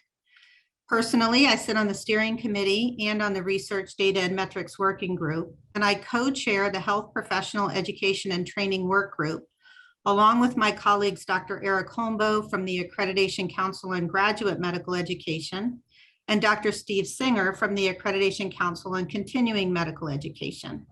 And together we represent a collaborative interprofessional working group that's part of a larger public-private partnership to address the US opioid epidemic. For the past 2.5 years, we have taken a very deep dive into better understanding the US opioid epidemic and to developing strategies to address it. The Health Professional Education and Training Work Group has specifically looked at education across the professions and across the education continuum, from entry into health professions training, through residency and fellowship training, and on to education for practicing healthcare professionals, or the CE or CPD world. Next slide. So our mission has been to collaboratively develop a harmonized, interprofessional, patient and family-centered approach that addresses acute chronic pain management and substance use disorders. And in November, the National Academies will be issuing a special publication that Dr. Holmboe, Dr. Singer, and I authored on professional practice gaps and existing regulatory requirements and policy standards for 6 professions that impact care and patient outcomes today. And Corinne, you'll be happy to see the 6 professions that we actually focused on. They align very closely with the prescribers. So this publication will also include a series of recommendations that we are currently moving forward. And those include establishing minimum core competencies for all healthcare professionals in pain management and substance use disorders, aligning expectations for accreditors in interprofessional education, and fostering collaboration across licensing and certifying bodies to optimize regulatory approaches. And we are just launching a national opioid regulatory collaborative across the Federation of State Medical Boards, the National Council of State Boards of Nursing, the National Association of Boards of Pharmacy, and the American Association of Dental Boards. Next slide. So we conducted a literature review and validation survey, and these are the gaps that we found: 40% in knowledge, 30% in attitudes and biases, and 26% lack of available tools and resources at the point of care. Our literature review spanned from 2009 to 2019, and it only focused on practicing clinicians in these 6 professions. Next slide. And while there's certainly gaps related to knowledge, such as awareness of a clinical practice guideline, there were also a number of system issues identified that contributed to professional practice gaps. And this is a list of them, including insurance coverage for treatment, regulatory restrictions that burden prescribers, available referral resources, lack of institutional guidelines. And I think without addressing those very real barriers, we are not going to have an impact on the opioid crisis. Next slide. And I'll conclude.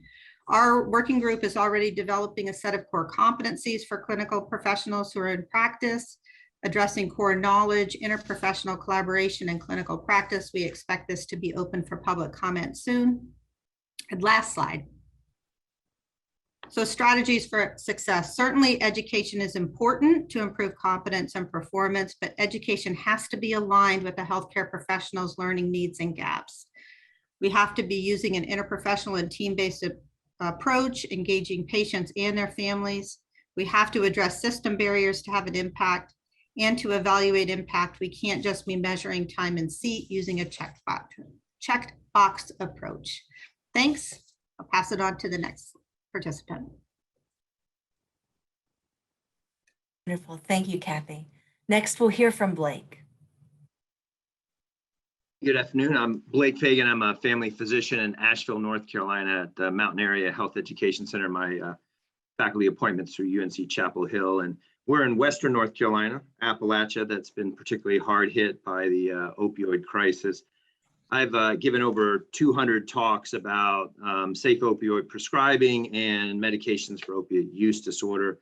And starting about 10 years ago, we started doing opioid-focused education in Western North Carolina and then across the state.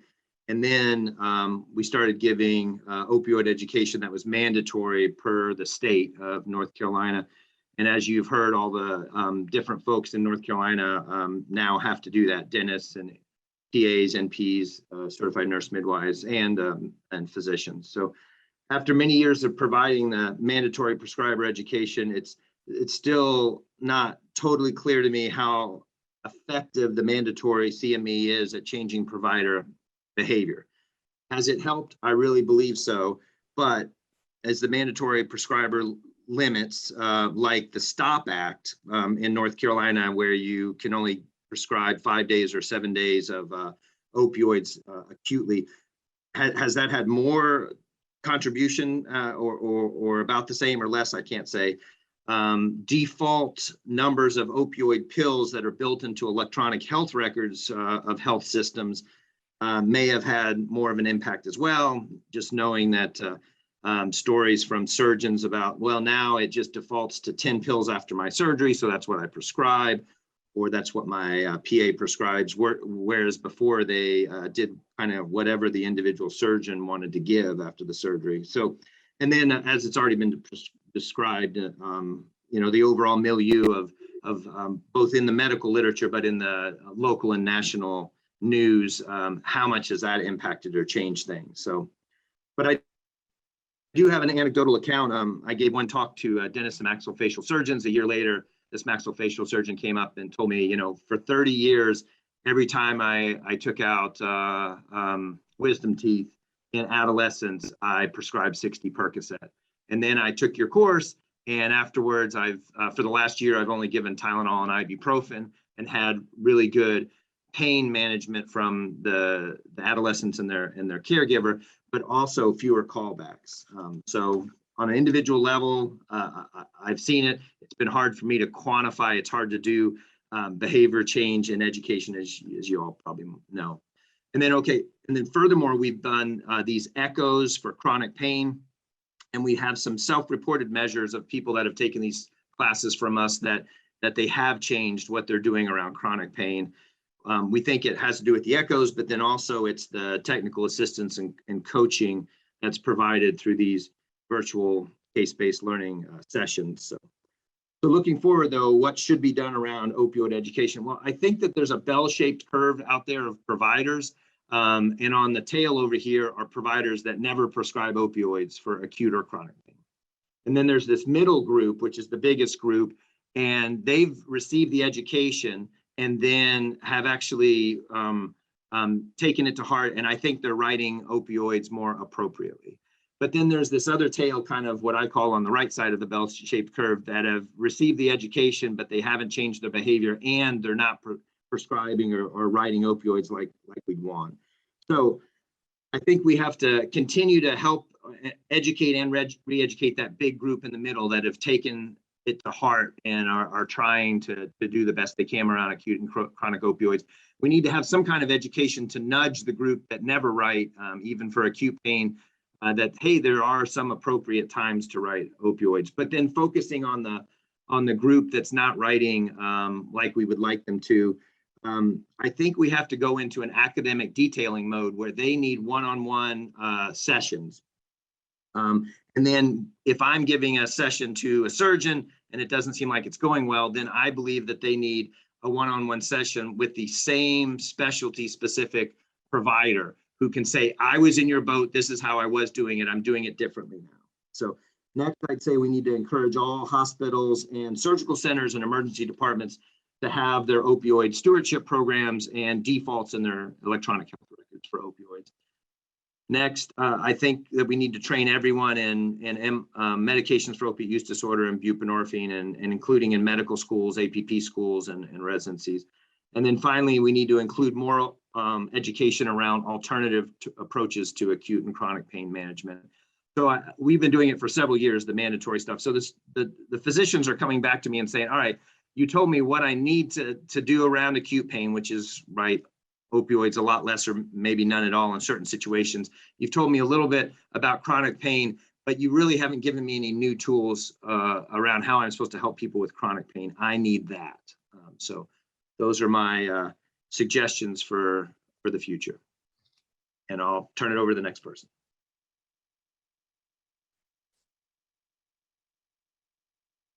Excellent. Thanks, Blake. All right. Next, we will hear from Adrian. Good afternoon. I direct Farmed Out, a Georgetown University Medical Center project that advances evidence-based prescribing and educates healthcare professionals about industry marketing practices. I'm also a paid expert witness at the request of plaintiffs in litigation regarding industry marketing practices, including cases involving opioids. Next slide. Industry-funded CMEs always marketing, and Farmed Out's the only research group in the world studying industry influence on continuing medical education. While we support mandatory education on opioids, we oppose any direct or indirect industry funding of such education. Next slide, please. CME is the best marketing tool that pharma has. Industry is quite clear that the purpose of CME is for marketing. Next slide, please. These are some quotes from an anonymous pharmaceutical executive. CME contributions are commercial decisions. You can't really get more clear than that. Next slide, please. Sponsored CME is designed to increase specific diagnoses in order to advantage specific drugs. CME also helps to promote unproven or disproven uses of drugs, to minimize perceived risks of targeted drugs, and also to disadvantage or to exaggerate harms of competing therapies. Every single study that has ever been done in the world that has examined industry-funded CME has found commercial bias. Studies also show that physicians cannot detect commercial bias. Of course they can't. Marketing messages in CME are very subtle. Next slide, please. Industry tests the effectiveness of commercial messaging in CME, so that's what we did. We randomized participants to read an industry-funded or a non-industry-funded monograph on opioids.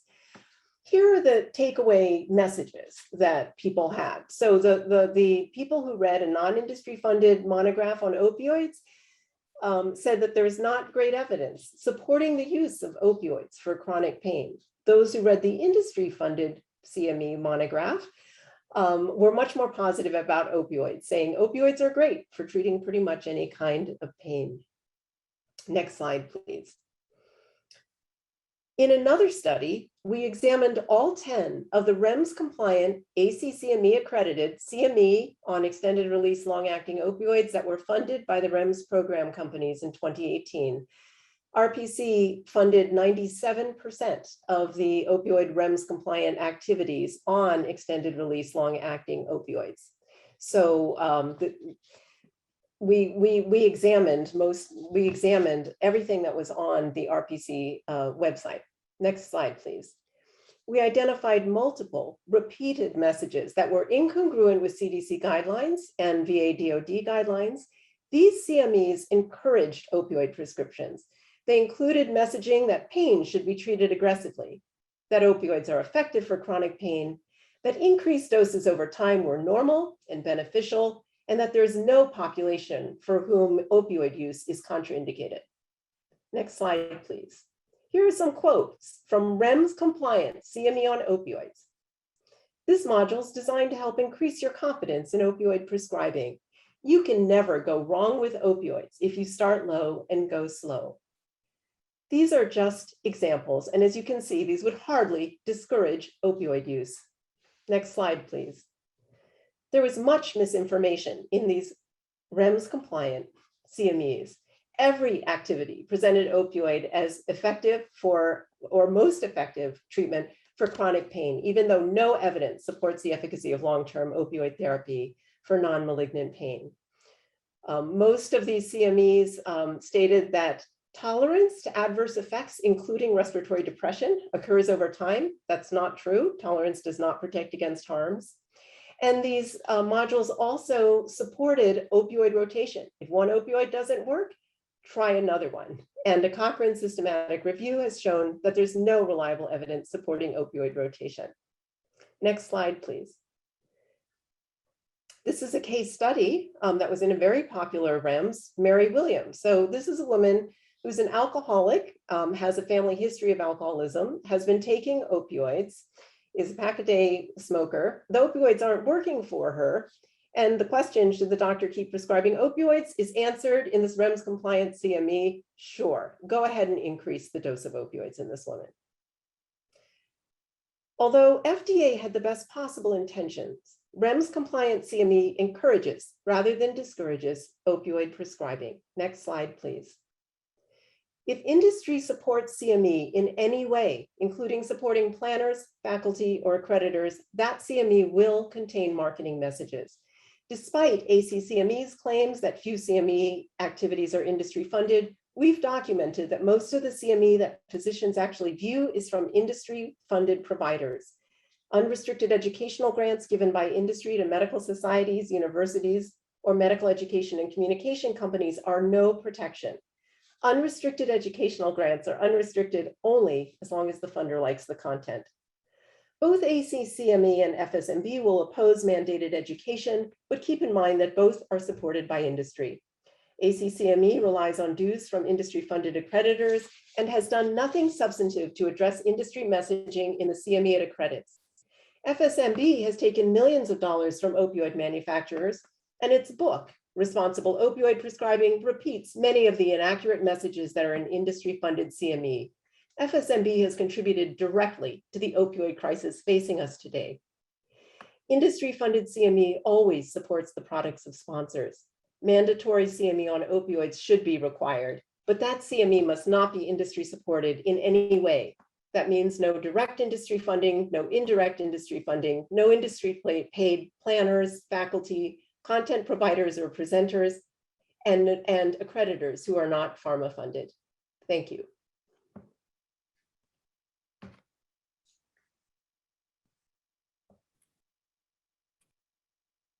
All right, thank you very much, Adrienne. With that, we're going to turn next to Graham. Hi, Marianne. Thank you very much for having me today. It's a pleasure to be with you. If you can bring up my slides, that'd be fantastic. My name is Graham McMahon. I'm an endocrinologist and a practicing one. I spent all the morning in clinic this morning, and I'm an opioid prescriber.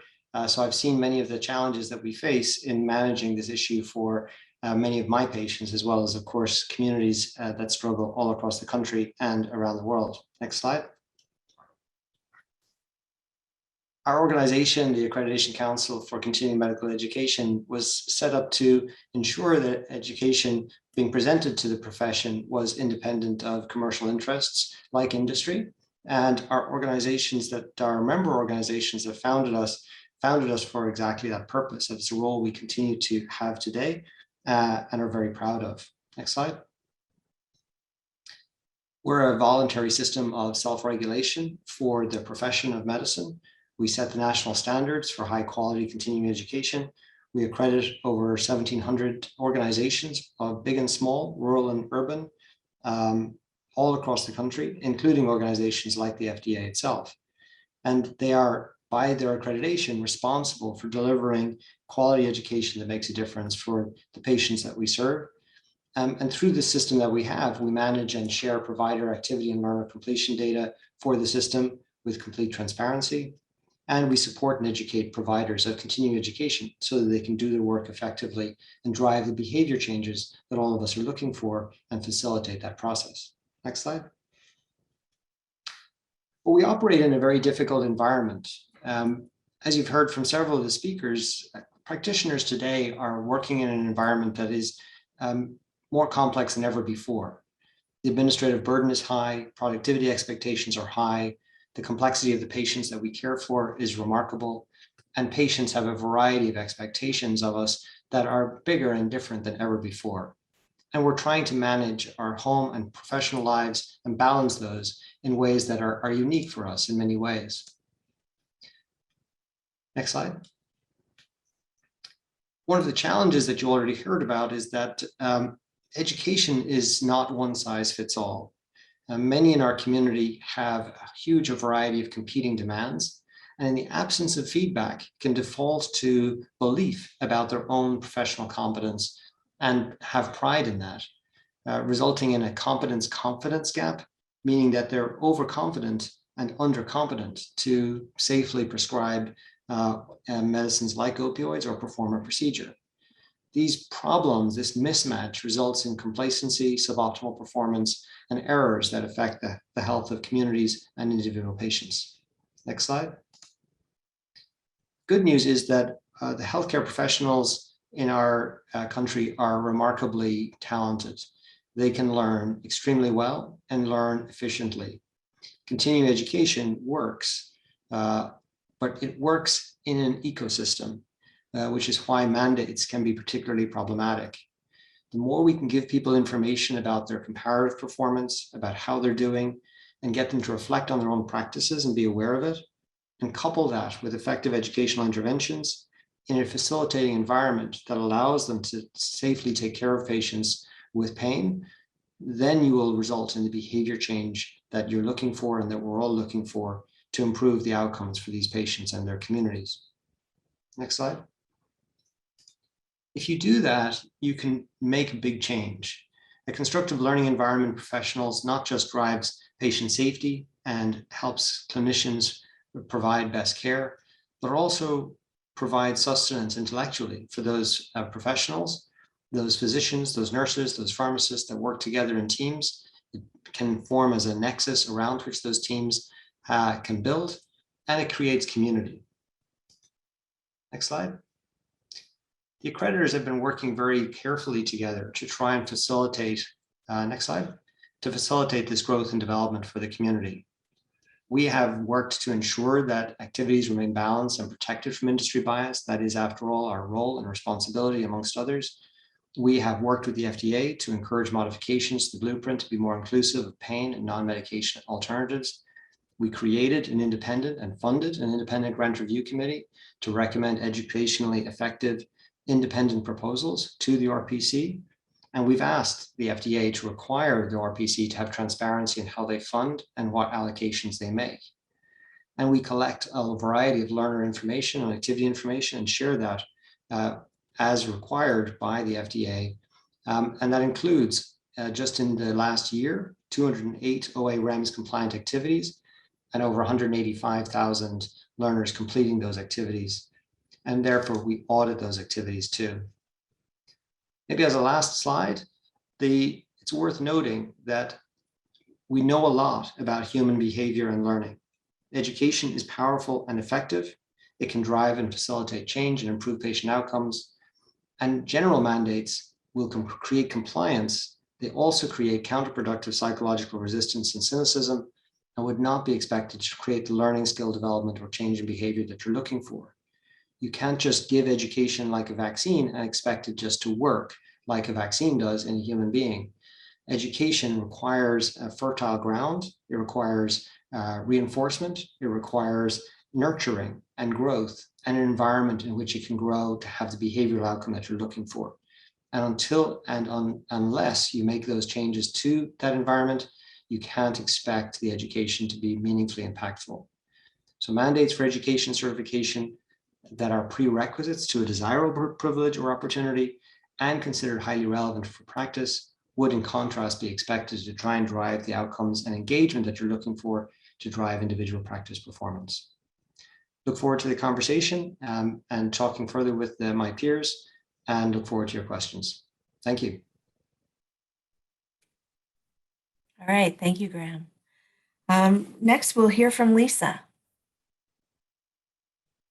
Okay, good afternoon, and thank you. I'm Lisa Robin. I'm the Chief Advocacy Officer for the Federation of State Medical Boards. And pertinent to our discussions today, the FSMB offers some educational offerings, including accredited CME programs to members and staff of state medical boards, as well as to their licensees on a variety of topics. FSMB has had a long history of supporting states in their efforts to implement strategies to address inappropriate prescribing and other controlled substances, as well as how to manage their licensees that may suffer from substance use disorders. Currently, the FSMB participates, as Kathy mentioned earlier, on the National Academy of Medicine's Action Collaborative on Countering the U.S. Opioid Epidemic, as well as the NAM Action Collaborative on Clinician Wellness and Resilience. Most recently, the FSMB has announced the formation of the Opioid Regulatory Collaborative, where for the first time, the 4 organizations regulating more than 6 million physicians, physician assistants, nurses, pharmacists, and dentists have come together to share resources and strategies to reduce opioid use disorder among the public as well as among healthcare practitioners. The goal of this collaborative will be to standardize and align approaches across disciplines and to work with other stakeholders to reach these goals. Next slide, please. I'm just going to spend a few minutes just talking about the state of what states are requiring as far as CME goes. As you can see, the FSMB collects issue-specific data on state laws, regulations, policies, and these would include CME requirements. According to our data, there are currently 39 states, 46 medical and osteopathic boards that require CME related to opioid prescribing and pain management. Most of the mandated CME is limited to prescribers with DEA and/or state controlled substances registration. Many states tie the education to typically biennial license renewal, but there are some that have a one-time requirement or an extended time frame to complete training. There are some states, for example, Texas and Ohio for 2, where pain clinics were particularly problematic. They have instituted specific educational requirements and operators, as well as setting qualifications, and they have a certification system in place. We have seen some trend toward expanding CE content requirements during this most recent 2021 state legislative session. Next slide, please. As I mentioned, the content requirements vary significantly throughout the states. Most all address opioid prescribing, but include other mandated content, as you can tell from this slide. It's not uncommon to align content based on state-specific pain and prescribing guidelines and the use of the state prescription drug monitoring programs. We're also aware that some states will accept some REMS education as meeting their state requirements, but this is not true across the board.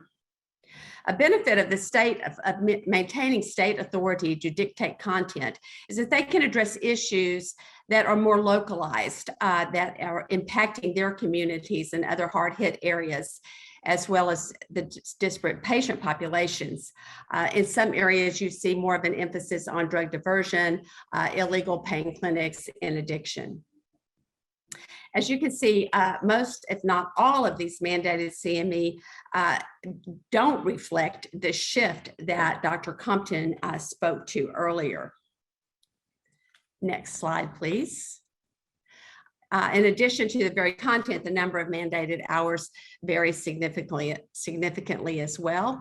Some of these could be with more hours, would be maybe a one-time credits. For California requires licensees to complete a one-time 12-hour CME on pain management and the treatment of terminally ill patients. And then others would require a regular CME with renewal. Next slide, please. One of the other factors that we've really seen that I think has made a significant difference in the changing in prescribing patterns is limiting of the opioid prescriptions. As of September of 21, 38 states had responded to the opioid epidemic by implementing policies or guidelines setting limits on the supply of opioids that can be prescribed. Some of these only apply to certain populations, or a couple of states they only apply to Medicaid recipients. Some of the states have no set limit, but require the physicians to or other prescribe the lowest effective dose. And I think that is common that you will see that that's the standard that the medical board would be looking at as they would evaluate a case. It's common that initial adult prescriptions are limited to 7 days, with some states specific to the milligram morphine equivalents per day. But the general standard, I think, would be the lowest effective dose for the shortest duration. Next slide, please. In summary, I would just say that I think it's hard to determine the effectiveness of just the CME and the state mandates, because there's so many other strategies in place. I think you've seen a huge, what impact has requiring utilization of the PDMP had, and as well as the other, dosing limits and other strategies that have been in place. I think that there's a real need for, as Graham just talked about, as we shift and looking at more individualized education and that would be relevant to practice, and how you can better assess how that is really impacting a practice. So I look forward to the discussion, and thanks for including me in this panel. Wonderful. Thanks, Lisa. And finally, I'll turn this over to Christine. Thanks, Marianne. Good afternoon, everyone. As Marianne said, my name is Christine Schmidt. I am a medical officer with the Division of Overdose Prevention at CDC. And I appreciate the opportunity to highlight some of the resources that CDC has created in the realm of clinician education around safe and effective opioid prescribing practices. Next slide. As has been mentioned before, in 2016, CDC published an opioid prescribing guideline for primary care clinicians treating adults with chronic pain outside of active cancer, palliative, and end-of-life care. The purpose of the guideline was to better align opioid prescribing practices in the primary care setting with the best available evidence to ensure safe, effective pain management. Next slide. The success of the guideline hinged on our effective dissemination. Educating clinicians on its content was a key priority of our dissemination efforts. I'll walk through a few examples over the next few slides. Posted on our website are multiple resources for clinicians, including a checklist, pocket guides like the Pocket Guide for Tapering Opioids for Chronic Pain, as well as many fact sheets, including those listed here. Next slide. We also released a mobile app for Apple and Android devices that includes prescribing guidance. It also has an MME calculator and motivational interviewing tips for prescribers when talking to patients about opioids and opioid-related risks. Next slide. We developed videos that can help improve communication between prescribers and patients, which can be featured in clinician trainings. The bottom image is a screenshot of a video that depicts a simulated patient case. Next slide. In partnership with CDC's Clinician Outreach and Communication Activity, or COCA, and the University of Washington, CDC developed a webinar series about the guideline. 7 one-hour webinars are available for free online, available for both CME and maintenance of certification credit via the ABIM. Next slide. CDC has also launched a series of interactive trainings for clinicians shown here. These trainings featured the recommendations in the guidelines, providing sample scenarios, feedback, and resources, like conversation scripts for discussing opioids use with patients. These trainings are also available for continuing education credit. Next slide. Here are some additional links to the CDC websites with educational materials for clinicians regarding opioid prescribing. The last link featured for healthcare administrators as a way to health system. Next slide.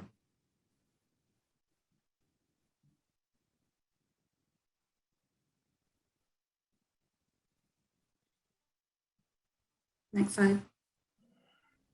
It's just a thank you slide. Thanks so much for giving me the opportunity to highlight some of these resources that we can. Thank you, Christine. And thank all the panelists for providing your perspectives. It's always important to hear from a range of stakeholders And now we will bring you all together to think through some of these issues in an open discussion. I think the next slide, please. We have a series of questions. And Kathy, I'd like to start first with you. You spoke about your research and the 40% kind of gap in knowledge. Do the prescription education efforts that we currently have at these various different levels provide prescribers with the training and information that's needed to safely prescribe the opiates as you see fit? And are they getting us to the place where we can get past what Graham eloquently mentioned as kind of overconfident and overconfident and undercompetent? Are we getting there? Yeah, I think that's a different issue. I think there is an abundant amount of education that's out there to help prescribers and healthcare teams think about caring for patients with pain. Nurses certainly deal with pain, patients in pain a lot. I think one of there's the foundational knowledge and getting those tools and resources to prescribers at the point of care. Then there are people who don't take part or their behavior is not in line with current practice.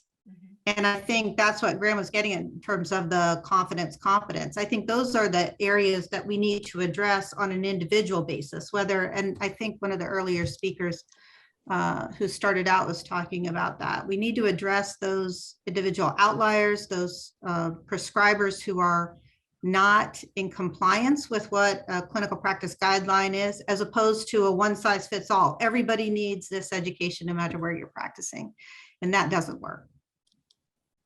Thank you. Graham, did you have a follow-up comment there? Yeah, it's a really important point, Marianne, that you need a variety of things to be able to change behavior. You have to overcome first the relevance question. Does the clinician believe that this is relevant to their practice and will help them be a better prescriber, clinician, nurse, pharmacist, doctor? Then you've got to give them the right information efficiently and effectively. And then you've got to reinforce that information, and you've got to have them in an environment that allows them to prescribe effectively and provide the supportive services that help provide adequate pain care. But we live in an information age, and information is ubiquitous. There's no problem getting good accredited education about how to prescribe safely and effectively, no matter whether you're a neonatologist or whether you're a pediatrician or some sort of specialist pain physician. I don't think there's a lack of information out there. What there is a lack of is an ability to look at your own data, reflect on your own practice, and get supportive advice, like Blake was describing through academic detailing, that helps individuals treat patients with pain optimally. And that doesn't mean opioid prescribing. It just means taking care of patients in pain. And there's a whole variety of elements that make that possible and are prerequisites to make that effective. Great, thank but you. Education is a key part of it, but it's not the only part. Okay. Blake, did you have a follow-up comment? I was just going to say that last part. Graham said it very eloquently, is that I think, again, in my mind from doing this for a little while, is that middle group, we've gotten to them and they have changed. Now that, do they need like a warm line or technical assistance or be able to ask a question of somebody? Yeah, they will occasionally, but it's that group on the one end that hasn't changed their behavior. You pretty much have to have a cup of coffee with them. This is what we learned from academic detailing. You say, hey, I'm here on your behalf to try to help you. They emote and tell you all the reasons that their patients are totally different than everyone else's, and theirs are really hard, and they're trying really hard. And then when they finally realize that you're not going to hurt them or take their license away, then they might ask you a couple of questions about their patients. You give them some new tips, and then you're in. Then they're actually calling you 2 or 3 times after that with other hard patients. And I think that you've changed behavior. That's really hard and expensive, and is different than the big, let's just make everybody do 1 hour every year, which is fine, again, for a chunk of people, but then you got to pick the edges, I think, in a different way. Great, thank you. I saw a few folks come off mute. Lisa, did you have a comment? Oh, I really agree with what's been said. I just did some sampling of conversations in preparation for this with some of the state board administrators. And I think across the consensus was that they believe that there is certainly enough educational resources and offerings out there, and they get it. And then maybe left to the states that there's certainly a need to deal with those individual licensees that for whatever reason either are may need to be disciplined by the board or need just individualized education, and let that I think that was the consensus that I got from the administrators. So I certainly agree with my other panelists on this. Great, thank you. And then Adrienne, did you have a comment? Yes, miseducation helps no one. We need objective information and objective education, and that does not come from industry funded or industry influenced education. People are acting somewhat like, oh, well, we've reduced opioid prescribing in some specialties, and that's true, but we are still prescribing at least 3 times as many opioids as we should be prescribing. And that is because of industry messaging through a variety of venues, including continuing medical education. We need to target dentists, we need to target PAs and nurse practitioners. You have heard from our NIDA colleagues about how there are many people who are using illicit opioids now who started with prescription opioids. Some of them were prescribed prescription opioids, some of them obtained them from friends and family. There is the illicit opioid crisis and the prescription opioid crisis are connected.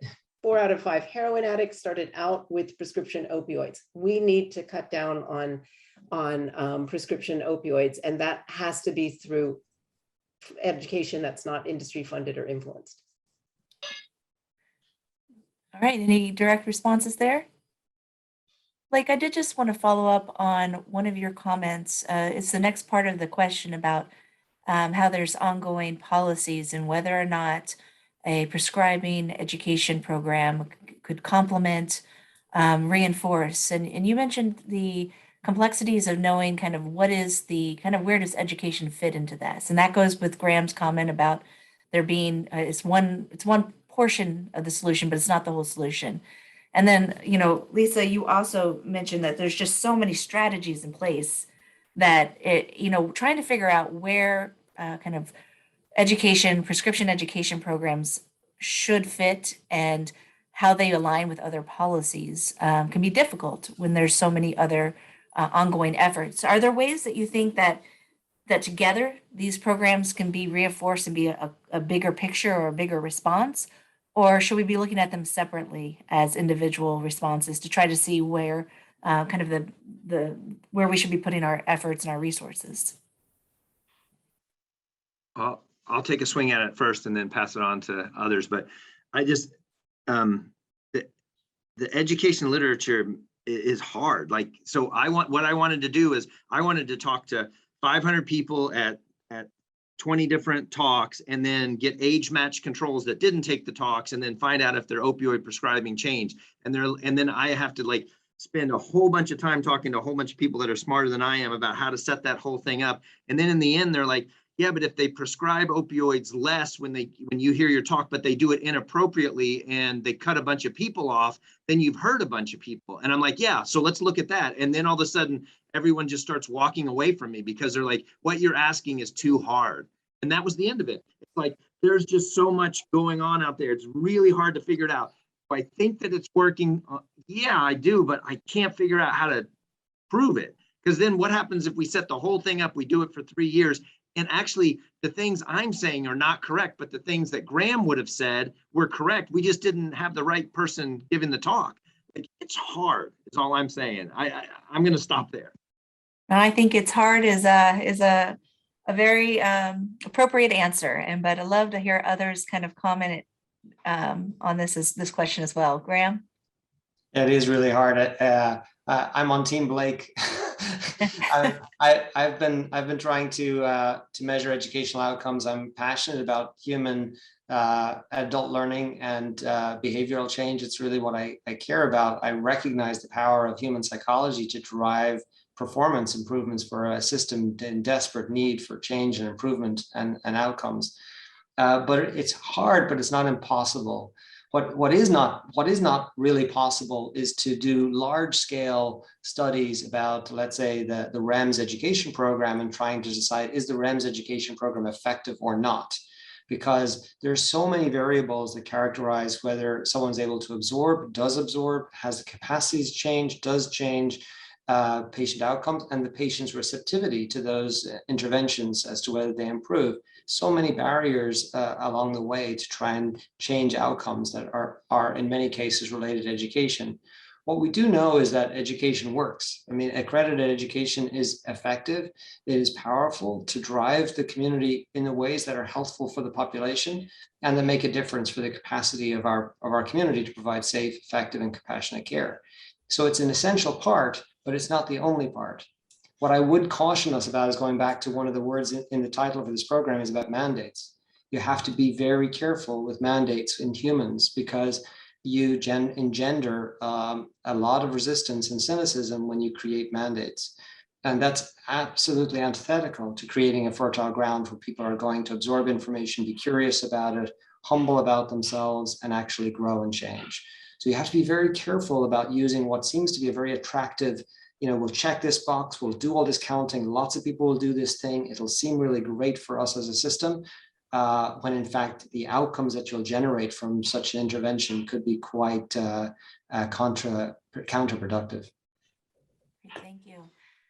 Kathy, yes. Marian, I'd also just say, to me, and we've been talking since the accreditors have been engaged with the FDA and using the CE system to affect change, is it can't just be about the prescriber.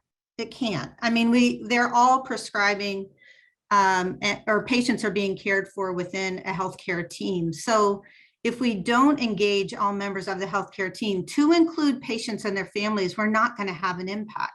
We have to be teaching patients, we have to be teaching their families so that we can, in the event that a prescriber prescribes an inappropriate dose or an inappropriate medication for a 14-year-old, that the nurse can say, yeah, is that really the medication that you want to prescribe to that 14-year-old? Or is there something else that we should consider? And engage the family and engage the patient in having a conversation about how to best manage that patient's pain within the context of what our desirable outcomes are. So I think we've talked a lot about prescriber, and I realize that's the regulation, but this is a much broader conversation than just having a conversation about what, teaching prescribers what to do or what not to do.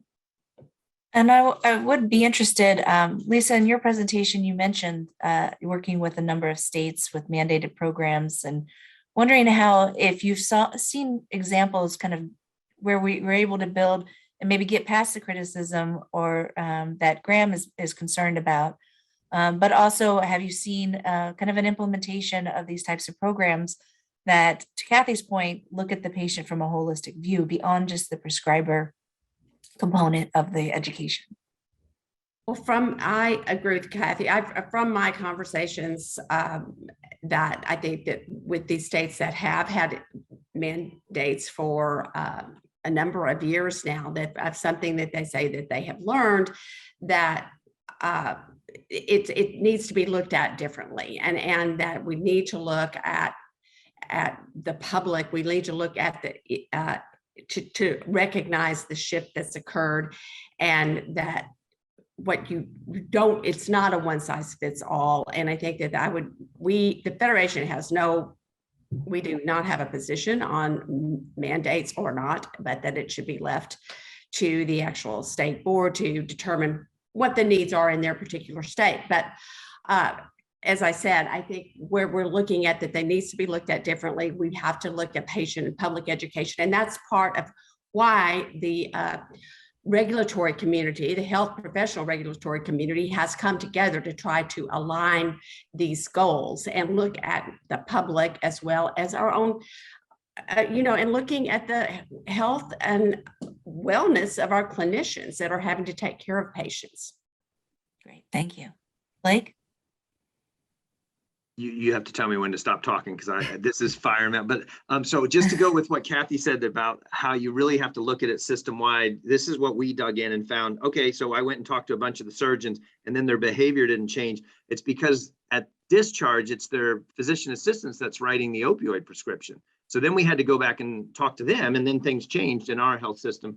And then to the other point is when you don't train the nurses on the floor post-op how to do things differently, then they just go down to the bottom of the data set that went in that says 1 to 2 oxycodone every 4 hours, and they start giving it because that's what they've done for the last 2 or 3 years. So you got to go and talk to them. And when you do, they change. They don't want to hurt people. So, but you really got to dig in system wide and work on everyone. And then the last one is, man, it's really hard for a pharmacist that's super busy in a retail pharmacy to pick up the phone and call somebody and say, do you really want to give this to the 14-year-old? And then someone bites their head off, and then they never make that call again. You see what I'm saying? Like, you've really got to train them up that your responsibility is to make that call. And then of course we need to talk to the physicians and say, stop being mean. If they call you, they're trying to protect you and your patient. But that's a whole lot of education I just explained. Right. Great. Adrian, do you have any further comments on how to kind of change the culture? Especially about, I've heard a lot about kind of how the education is funded, but do you have additional kind of thoughts about if we were to change that lens, how that might change kind of to Blake's point right here, his example, just would we be able to have a place where people could be more honest with each other about the prescribing practices? Well, okay, it's the people with the prescription pads who are contributing to this problem, and they are being influenced by the education that they're receiving. And unfortunately, that education is influenced by industry, including through unrestricted educational grants, even CME, even education that is not industry funded is being influenced because the speakers may be getting money from industry, the planners may be getting money from industry, and it's really this is helping to maintain the opioid epidemic. Graham's absolutely right that CME is effective, and industry knows that it's effective. Industry knows about the psychology of physicians and other prescribers, and they will manipulate that. Without having education that is truly objective, and academic detailing can certainly contribute to that very much so, but we should also have CME that is industry free, and we need to be exposing physicians to other modes of treating chronic pain and even acute pain. There's more and more evidence coming out that even acute pain can often be managed very well through a combination of NSAIDs and acetaminophen. So we need to be exploring different alternative therapies, et cetera. So we need education, but it's got to be objective. Okay, great, thank you. And I think for our final comment, if you remember from the slide, is that, what can we learn from the implementation? And some of you have really spoken a lot about this in your comments already, but you've seen these implemented in different settings by states and federally, and also in the healthcare system itself. What can we learn?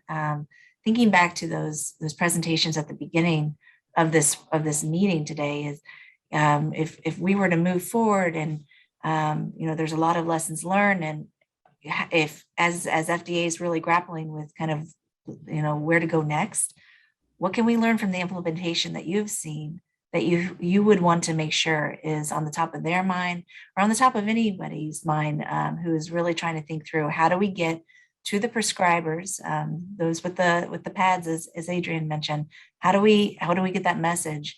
And I'm struck, Graham, by your kind of your bell curve here, and especially those group of people that will need perhaps a different touch than we are thinking about kind of for larger scale. So what have we gotten from implementation that you want to make sure is a kind of a final message for today? And I'm going to shake it up here. So let's see, goodness. Christine, you want to start with you?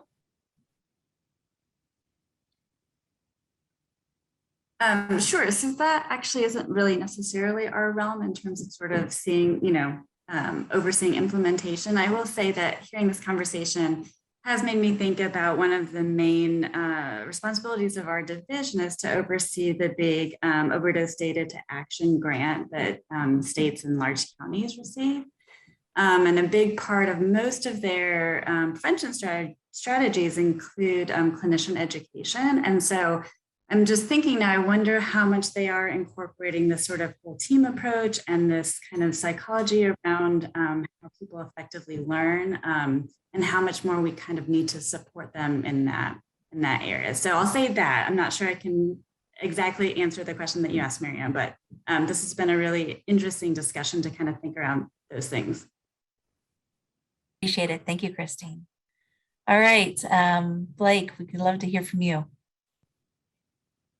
I would say the overall theme would be that we need to individualize the CME, and if you make it mandatory, like in North Carolina, so it's been more than 3 years since they told physicians they had to do 3 hours of CME about opioids over 3 years. So when it rolls back around, if it's the same CME, then they just turn it on and then they go and do dishes or make dinner or whatever, right? Because it's the same CME. But what they're asking for now is all the primary care docs are like, well, we want the CME to change and be about how do I safely take somebody on really high doses of opioids for chronic non-cancer pain and either wean them to safe levels, or I need you to give me reassurance that what I'm doing is safe. That's, so it needs to be changed now, but the system doesn't change that fast. The system says since 2017, everybody has to do 3 hours over 3 years, and that's just how it is. So I think we have to change it. And then, like I said, maybe the medical board should get quote credit, or the patient or the provider rather should get credit for taking a 1 hour coffee with somebody who answers their questions, and that counts. There's ways to do it. I've seen whole otolaryngology groups change and give Tylenol and ibuprofen after they take tonsils out. But I can't get the group that is in town to do that. So I need to get an otolaryngology person somewhere else to go and talk to them and say, hey guys, we changed. And then they tell all their things they're worried about. Well, if I give them NSAIDs, then they're going to bleed in the back of their throat and drown in their own blood. And they're like, yeah, that doesn't happen. And then they change. But I've already tried to take a swing at them and haven't changed them. That's different than just giving a 3 hour CME on treating pain safely.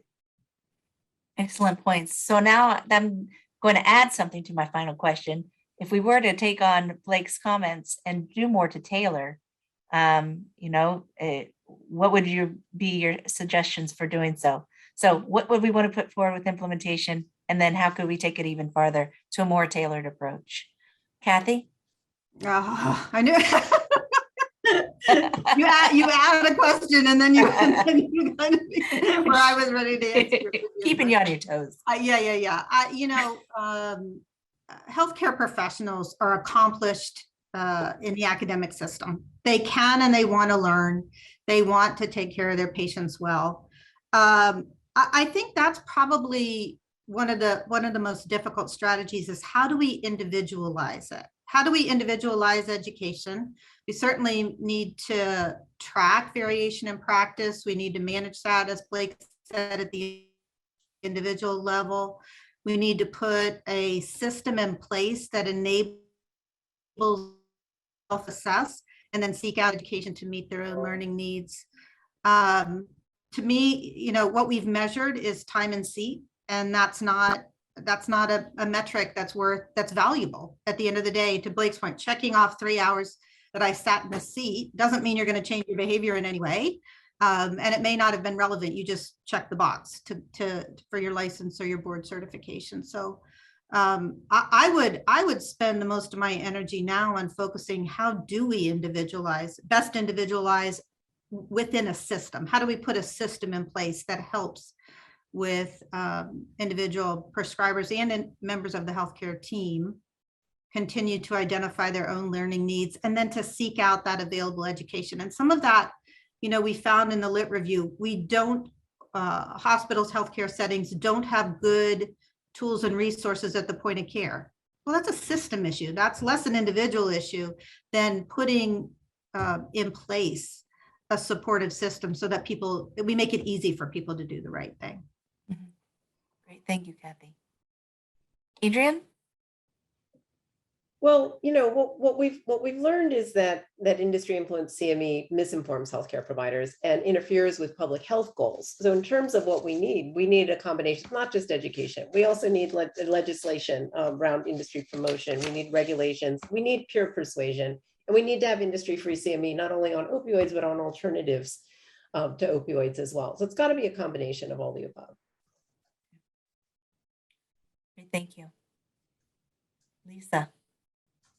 Well, I believe that we need to move toward an individualized approach, and that, I mean, if we to build into existing systems, whether it be through a model like the continuing specialty certification, where a thread could be, go through all specialties, but it would be tailored and relevant to their particular practices, and that is for all the clinicians. That I think that something like that would be a step forward.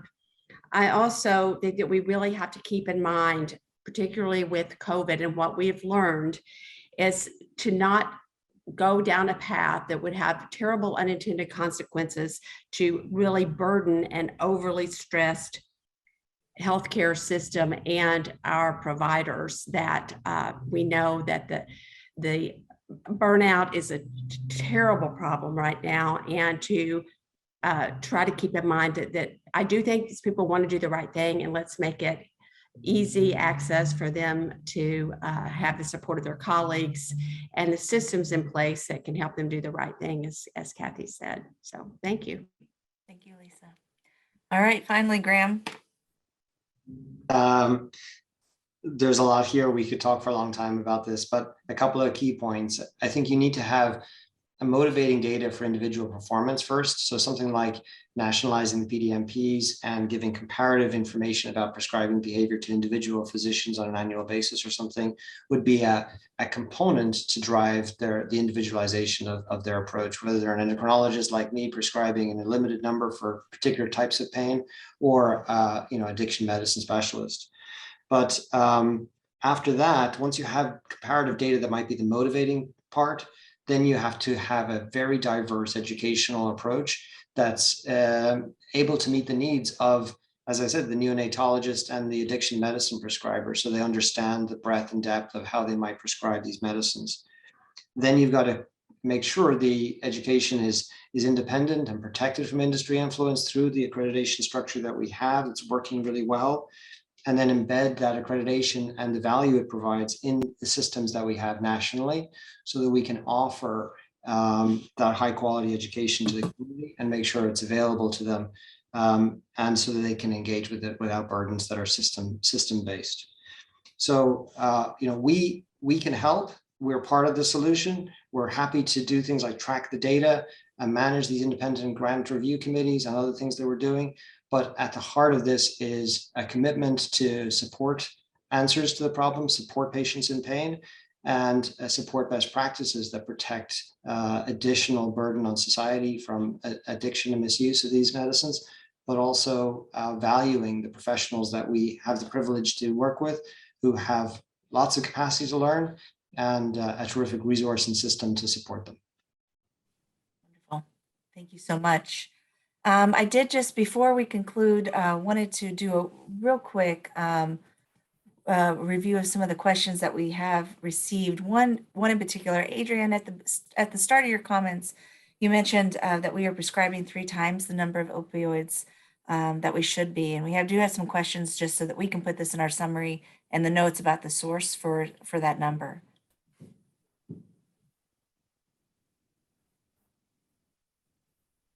We're prescribing about 3 times the amount of opioids that we were prescribing in the 1990s, and we need to go back to that. So that information is widely available. Okay, so it was in the 1990s. All right. We'll follow up if we have another follow-up question on that, but appreciate it. And with that, I really want to thank the panelists. I think this has been a fascinating conversation. I hope it's been useful to those who really have to make some decisions in the future. But and just overall, really appreciate you all speaking candidly and from your own experience and on this really to quote Blake again on this really hard topic, and it will only get better as future discussions from all folks like you that we continue to have. So again, thank you. With that, we're going to take a brief break. We'll return at 3:55 Eastern Time when Dr. Mark McClellan will be rejoining us to moderate the final panel of the day, which is examining the potential role of prescriber education in helping to address the current opioid crisis. So again, thank you, and enjoy the rest of your meeting. All right, welcome back everyone to our last panel discussion of the day on examining the potential role of prescriber education in helping to address the current opioid crisis. We had a great discussion in the last panel about provider education requirements and their implications. And I appreciate as well the active comments and questions in the Q&A box, and also the efforts by our panelists to include answers as well. During this panel, we're going to be discussing ways in which thoughtful prescriber education reforms could enhance our response to the opioid and substance use crisis, including addressing any possible gaps in current education efforts or the way that educational programs could be updated to give providers better tools to address challenges posed by the current crisis. And in this, I hope we can build on some of the key issues raised in the previous session, such as education efforts needing to account for the whole team of providers, since we have so much team-based care today, how environmental factors and other provider-specific factors influence the effectiveness of different educational approaches, and a whole host of other good issues. And again, some of them come up in the Q&A questions and comments too. So hopefully we can incorporate all of that in this discussion. We have a distinguished set of panelists for this session, including Teresa Campo, who's Vice President of Education and Accreditation at the American Association of Nurse Practitioners, Penny Cohen, who's founder and former CEO of the American Chronic Pain Association and co-founder of the World Patients Alliance, David Folleen. David's a professor of medicine, emergency medicine, and public health at the Yale School of Medicine, and he also serves as director of the program in addiction medicine. Aaron Krebs, chief of general internal medicine at the Minneapolis Veterans Affairs Health System and professor of medicine at the University of Minnesota, and Mary Lynn McPherson, who's professor and executive director for advanced postgraduate education and palliative care at the University of Maryland Center to Advance Pain Research. So just like the last session, we're going to start off with some opening comments, about 5 minutes from each of our panelists, and then we'll have some open discussion, again, hopefully incorporating some of the questions and comments that you all among our broader set of participants have today as well. So Teresa, let me turn to you to start. Thank you so much, Dr. McClellan, and thank you for the opportunity to participate in this panel discussion. As you said, I'm Vice President of Education and Accreditation for the American Association of Nurse Practitioners, and I'm also an emergency nurse practitioner. Prescribing education is extremely important to help address the current and ever-evolving opioid crisis. Education should not only include safe and effective prescribing, prevention of addiction, minimizing, removing stigma and negative outcomes, but should also include the provider as well. Current and future education should be emphasized and covered thoroughly in academic programs, as well as through continuing education upon completion of respective degrees. It should provide uniformed elements for all providers in education, interprofessional approach, team approach, in education content, as well as the setting, populations, and geography. Continuing education is beneficial in improving knowledge when it is ongoing, interactive, and case-based. And provider education is truly a career-long process. Upon completion of graduate nursing education, nurse practitioners obtain board certification and license for practice. Ongoing continuing education is a requirement for board certification as well as state license. Renewal specifically requires continuing education specific to opioids, controlled substance, pain, and addiction. This consists of more than 90% of the states. The American Association of Nurse Practitioners is the national organization representing over 325,000 nurse practitioners in the US.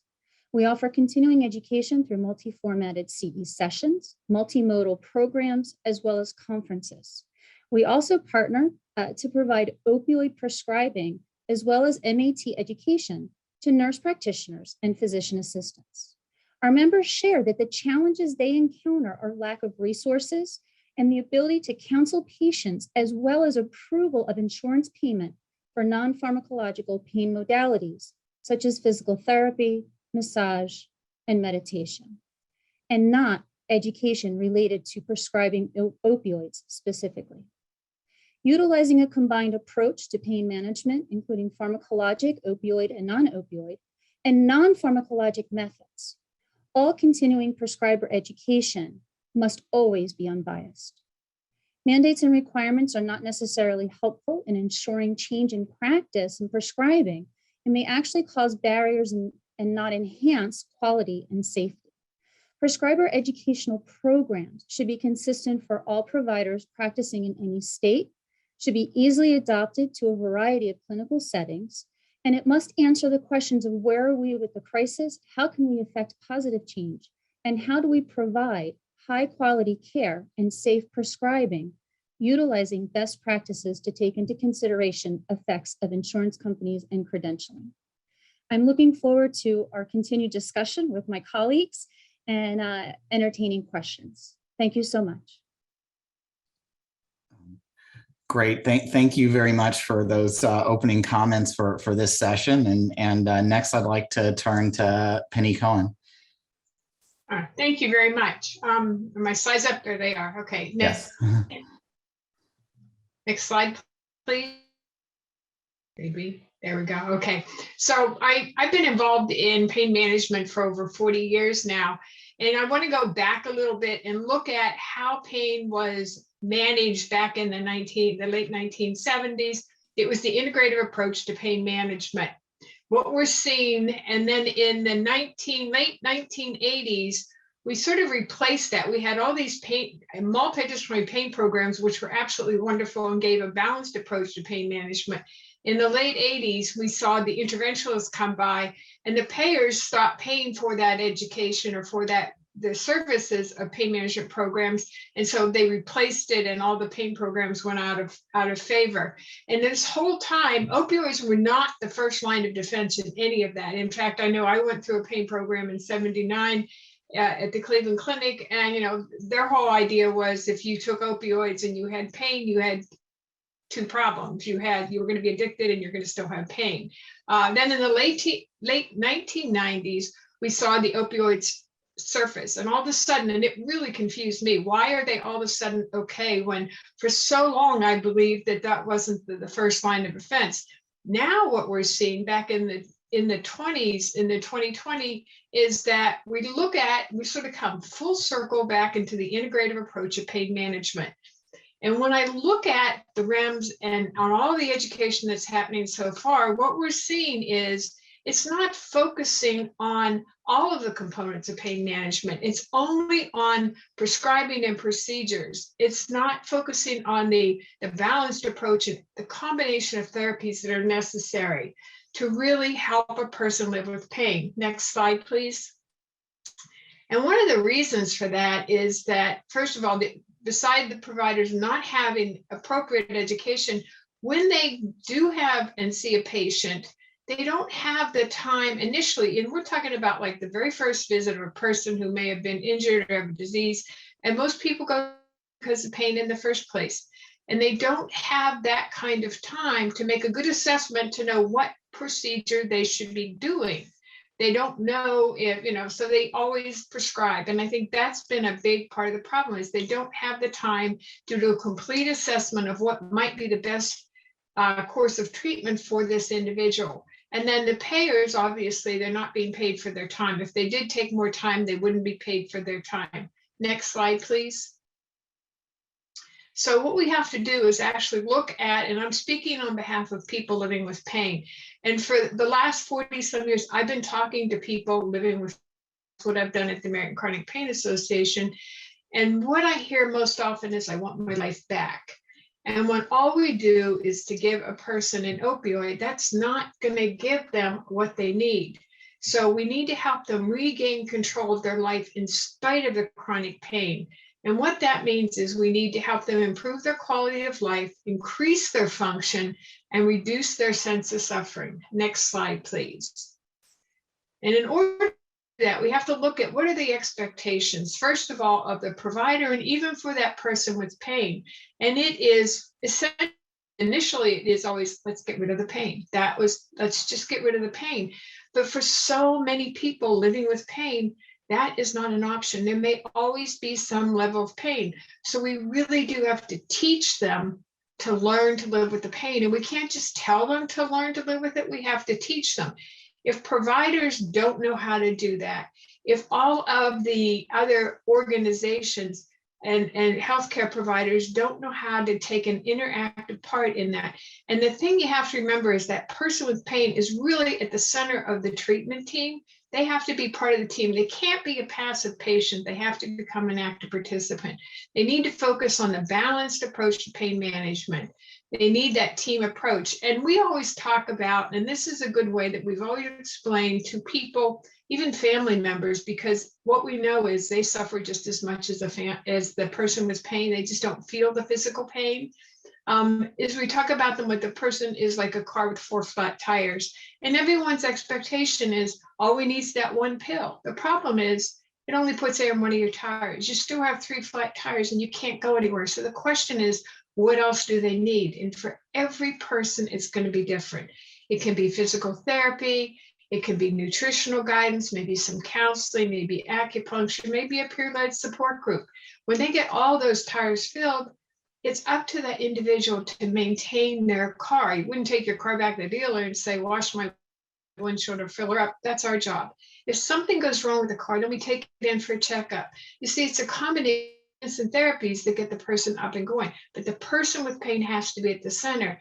And that's the one thing, and in everything that is happening in medicine today, what we're seeing is that it's all about the healthcare providers and the payers making these decisions, but they're not asking those people living with pain. And I think that's really a critical part of it. You have to include that person living with pain from the very beginning. And what I've also heard from many providers when I ask them why they don't do the balanced approach, or even a number of the committees I'm on, the evidence isn't there.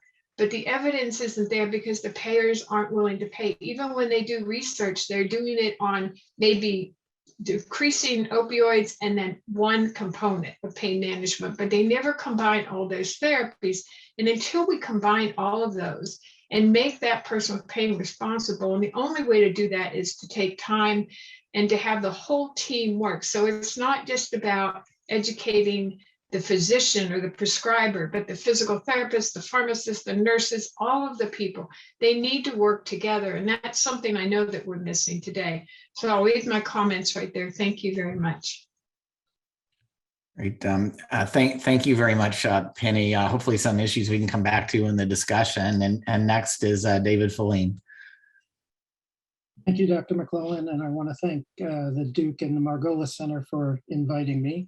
I appreciate the opportunity to be here. I'll just preface this by saying that my comments reflect my experience as a primary care practitioner for the past 30 years, as well as an addiction medicine specialist. I don't have any special training in pain, and so but I do have a lot of experience trying to integrate addiction treatment into primary care. And I think some of that experience I can reflect on and perhaps maybe of use extrapolating to the current discussion. So I think I'll start with the fact that we really need to start with the primacy of primary care and recognize that it is the de facto pain treatment system in the United States.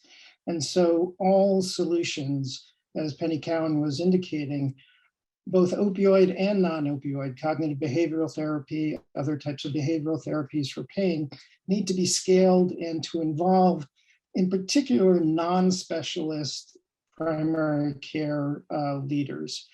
So we're talking about the physicians, the PAs, the APRNs, and the whole team of individuals who interact with patients who have pain, both acute and chronic in primary care.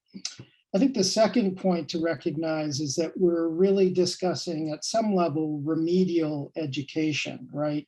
So you can rightly argue that the training and education that individuals receive in health professional educational school should be sufficient and adequate. And so we do need to look upstream with all of our partners and try to address workforce issues and training in the primary health professional schools so that it's adequate and sufficient to help practitioners address patients' needs.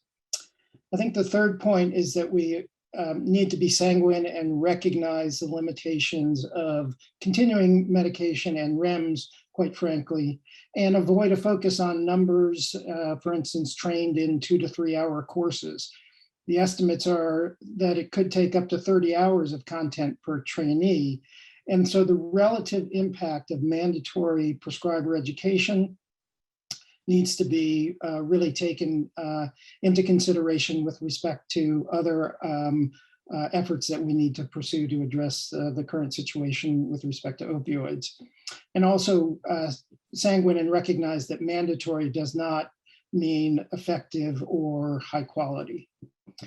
I think there's important value in looking beyond a single training episode or a training event, what I would call drive-by technology transfer, and really look towards systems of training with ongoing systems of support. We've heard earlier today about academic detailing, Project ECHO.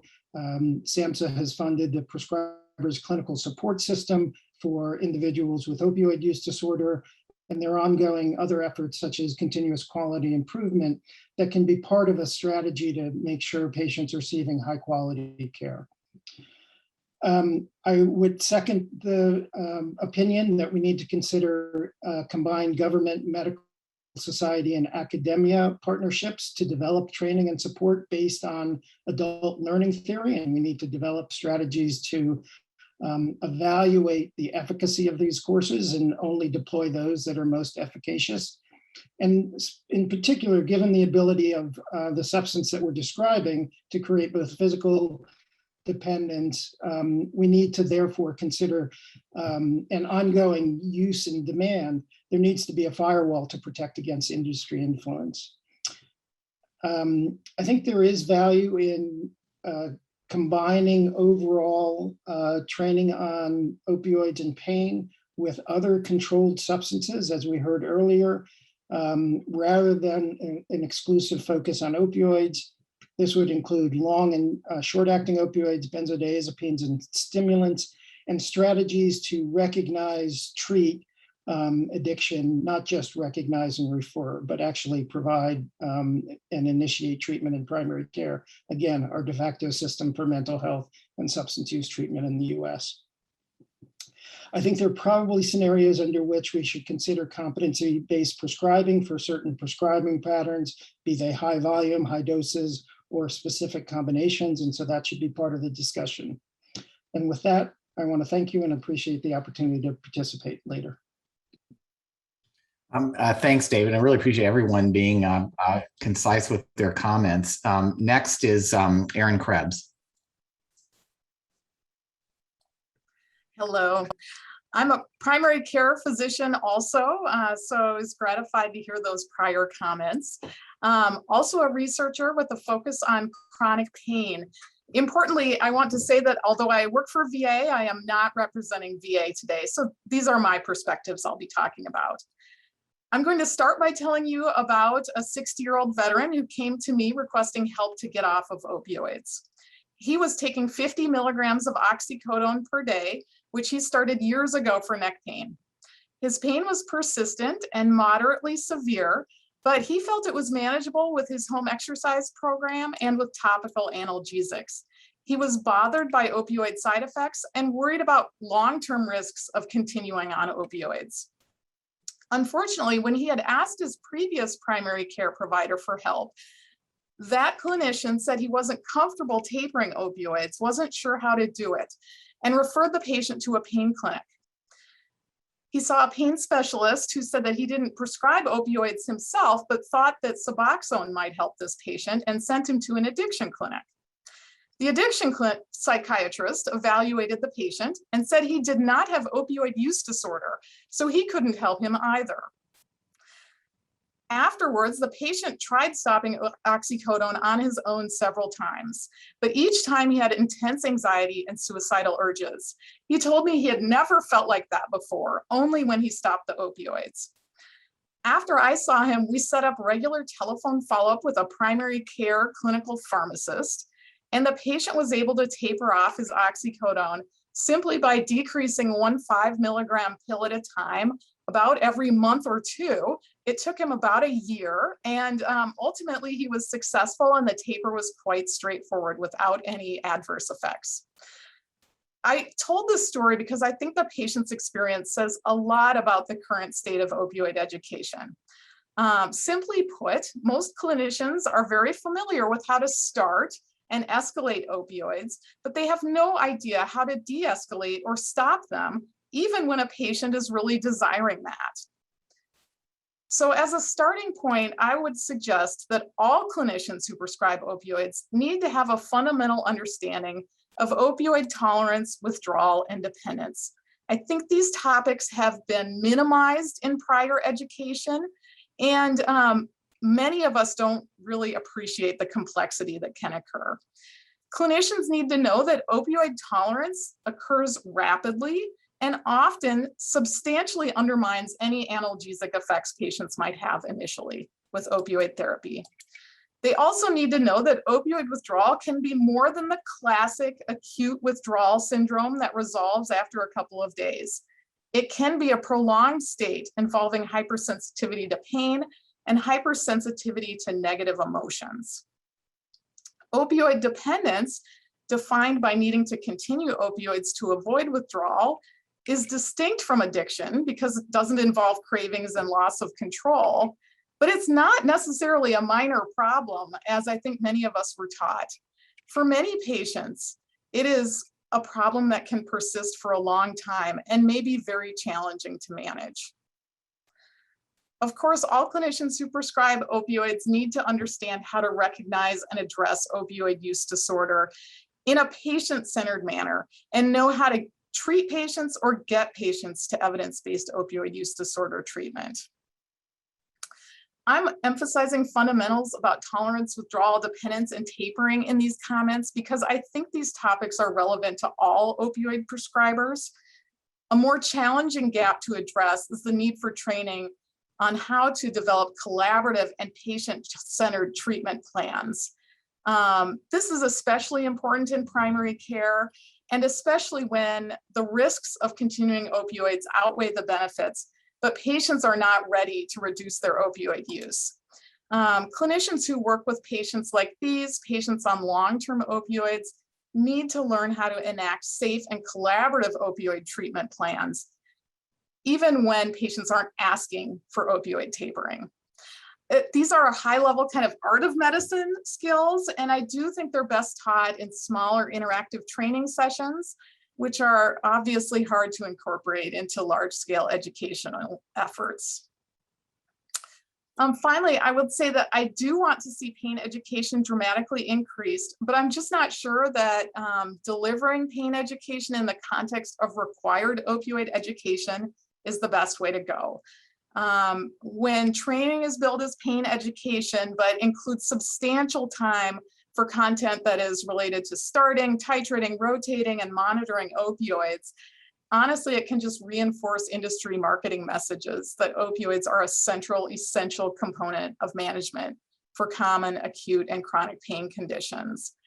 In fact, opioids are not more effective than standard therapies, and they are not guideline recommended for the common acute and chronic pain conditions seen in office practice. So I'd like to finish with just one more case, a middle-aged woman who was started on opioids during a time when she was undergoing multiple surgeries for metastatic cancer. After her treatment was complete, her cancer care team that had been prescribing opioids handed off that prescribing to primary care. Several years later, when this patient realized she was really going to live long term, this wasn't the end of her life, and she was a survivor, she sought help getting off the opioids. We worked with her to taper to about half of her prior dose over about a year. And over this period, her pain improved significantly when she engaged in yoga and other pain management strategies. Unfortunately, unlike the first patient, she was unable to achieve her goal of getting off opioids. And this was because she had persistent withdrawal symptoms, anxiety, irritability, anhedonia, and those got worse if she dropped below a certain dosage. We subsequently helped her transition to sublingual buprenorphine, and this was for opioid dependence due to prescribing, not for addiction. She did not meet criteria for opioid use disorder. This patient is doing very well now, but I do think much of her suffering could have been avoided if her cancer care team had recognized opioid tapering to be part of the transition from cancer treatment to survivorship. So in summary, I think all clinicians who prescribe opioids need to have a basic level of knowledge about opioid dependence, withdrawal, tolerance, and how to safely taper and stop opioid therapy, as well as how to recognize and address consequences of their opioid prescribing. Thank you. Erin, thanks very much for those comments. And I'd like to turn next to Mary Lynn McPherson. Well, thank you very much for inviting me to participate with all these really smart people. I'm a pharmacist by training, and I practice in pain and palliative care, and I'm the director of our graduate studies in palliative care. So as an educator for my entire career, you don't have to ask me twice if I think education is important. But obviously, I think we have to be strategic on how we roll this out. I think the first question is the field of dreams one. If you build it, meaning mandatory education, will they come? Well, perhaps I'm coming off a bad week where I've had to carve out 4 hours to complete, again, my mandatory training on Title IX sexual harassment, where at the end of it, I wanted to harass someone. I was wondering if the university would really fire me if I didn't do it. So clearly, we all feel the burn of the huge hardship from a time perspective on being mandated to do something. Dr. Roth shared some encouraging data showing the number of prescribers who completed the REMS program. But despite that, research has shown that physicians in particular have a hard time finding the time and opportunity to engage in a structured continuing education program. And by default, they often resort to self-assessing their knowledge deficits by using unstructured strategies such as randomly searching the literature, kind of wandering around online, and most frightening is reading free and sponsored non-scientific medical journals. And even jumping into a CE program is off-putting for a lot of professionals because they often choose educational experiences in accordance with what sounds familiar instead of what they really need.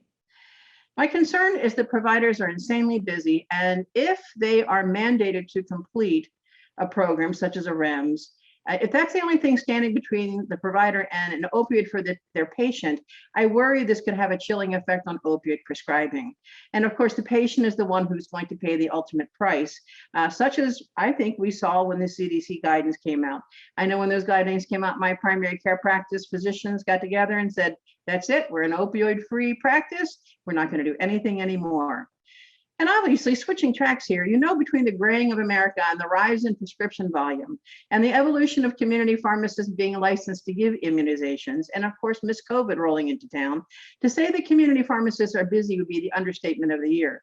As a matter of fact, I know many community pharmacists who are seeking an alternate career path because of this. And if you add the requirement of checking a database for REMS completion by a provider before filling an opioid prescription, this may drive all the community pharmacists to a serious drinking problem. And even if you're able to get the data of the REMS completers into the pharmacist's workflow, what happens when a prescription doesn't pass muster? So then you're going to have an upset patient, likely taking it out on an upset pharmacist. So basically, you are asking the pharmacist to be the opioid police in this scenario.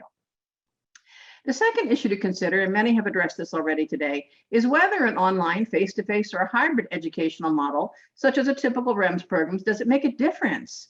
I mean, certainly when we look at the levels of evaluation from Kirkpatrick, level 1 is the smile sheet. Did you like the crab cake we had for lunch? Level 2 is, did you learn anything, as shown by a multiple choice question? Level 3 is, are you doing things differently now? And most importantly, level 4, are we seeing different outcomes? It's really hard to assess levels 3 and 4.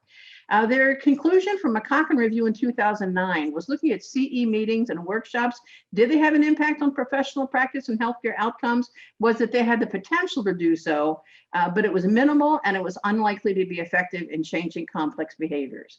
All right, so what do I think we should do instead? I'm an enormous supporter of something called the 60-year curriculum. When you look at young practitioners today, they probably will live to be 80 or 90 years old. So it absolutely is possible they could have a 60-year career. Hopefully we all will as well. But when people have a 60-year career, when you're 22 and you finish your bachelor's degree and you think you're done, you are not done. You're going to need to retool. You're going to need to refresh. You may want to get an advanced degree or a certificate. You may want to change careers altogether. So universities and other educational institutions have been charged with the responsibility of developing a 60-year curriculum. So that's what I think we need. I don't think this is one size fits all. I mean, I was encouraged to read in your background document that over 80% of medical schools include some education on pain management, possibly a little bit on substance abuse, but only half assess that knowledge. PA programs, about half, and I know it's far less in pharmacy. It would be amazing to have pain management and substance abuse education in every curriculum of medicine, nursing, pharmacy, dentistry, and physician assistants. But I will tell you, if you've ever tried to introduce new content into a professional curriculum, you better bring your whip and a chair. It is very difficult, but that's where we could start the 60-year curriculum. And it would be nice if they could assess this content using an application, something like an OSCE, an objective structured clinical exam. And it would be lovely to incorporate this even by mandate, perhaps, in residencies and fellowships. Dr. Roth also presented data about the impact of REMS education on the opioid crisis. Indisputably, it's difficult to tease out the impact of one intervention, such as education, given all the interventions that have been introduced. An article published in JAMA in 2019, though, attempted to look at the impact of the extended release REMS 5 years after implementation. The goal of having 60% of providers complete this education between 2012 and 16 was not met. Not quite half met that goalpost. Surveys showed modestly greater extended release opioid knowledge among CE completers. Claims-based surveillance showed slowly declining prescribing, but again, that's multifactorial. But the conclusion was we could not conclude that they reduced inappropriate prescribing or improved patient outcomes. So if you do choose to move forward with a REMS strategy, I would favor not making it mandatory, but I do think that it would be very wise to develop a whole plethora of educational opportunities, a menu, so to speak, and make it so awesome that people can't wait to take it. So perhaps if many states do require education in pain, which is generally a couple, 3 hours, this could certainly be part of it that would meet that need. But I think it's very important.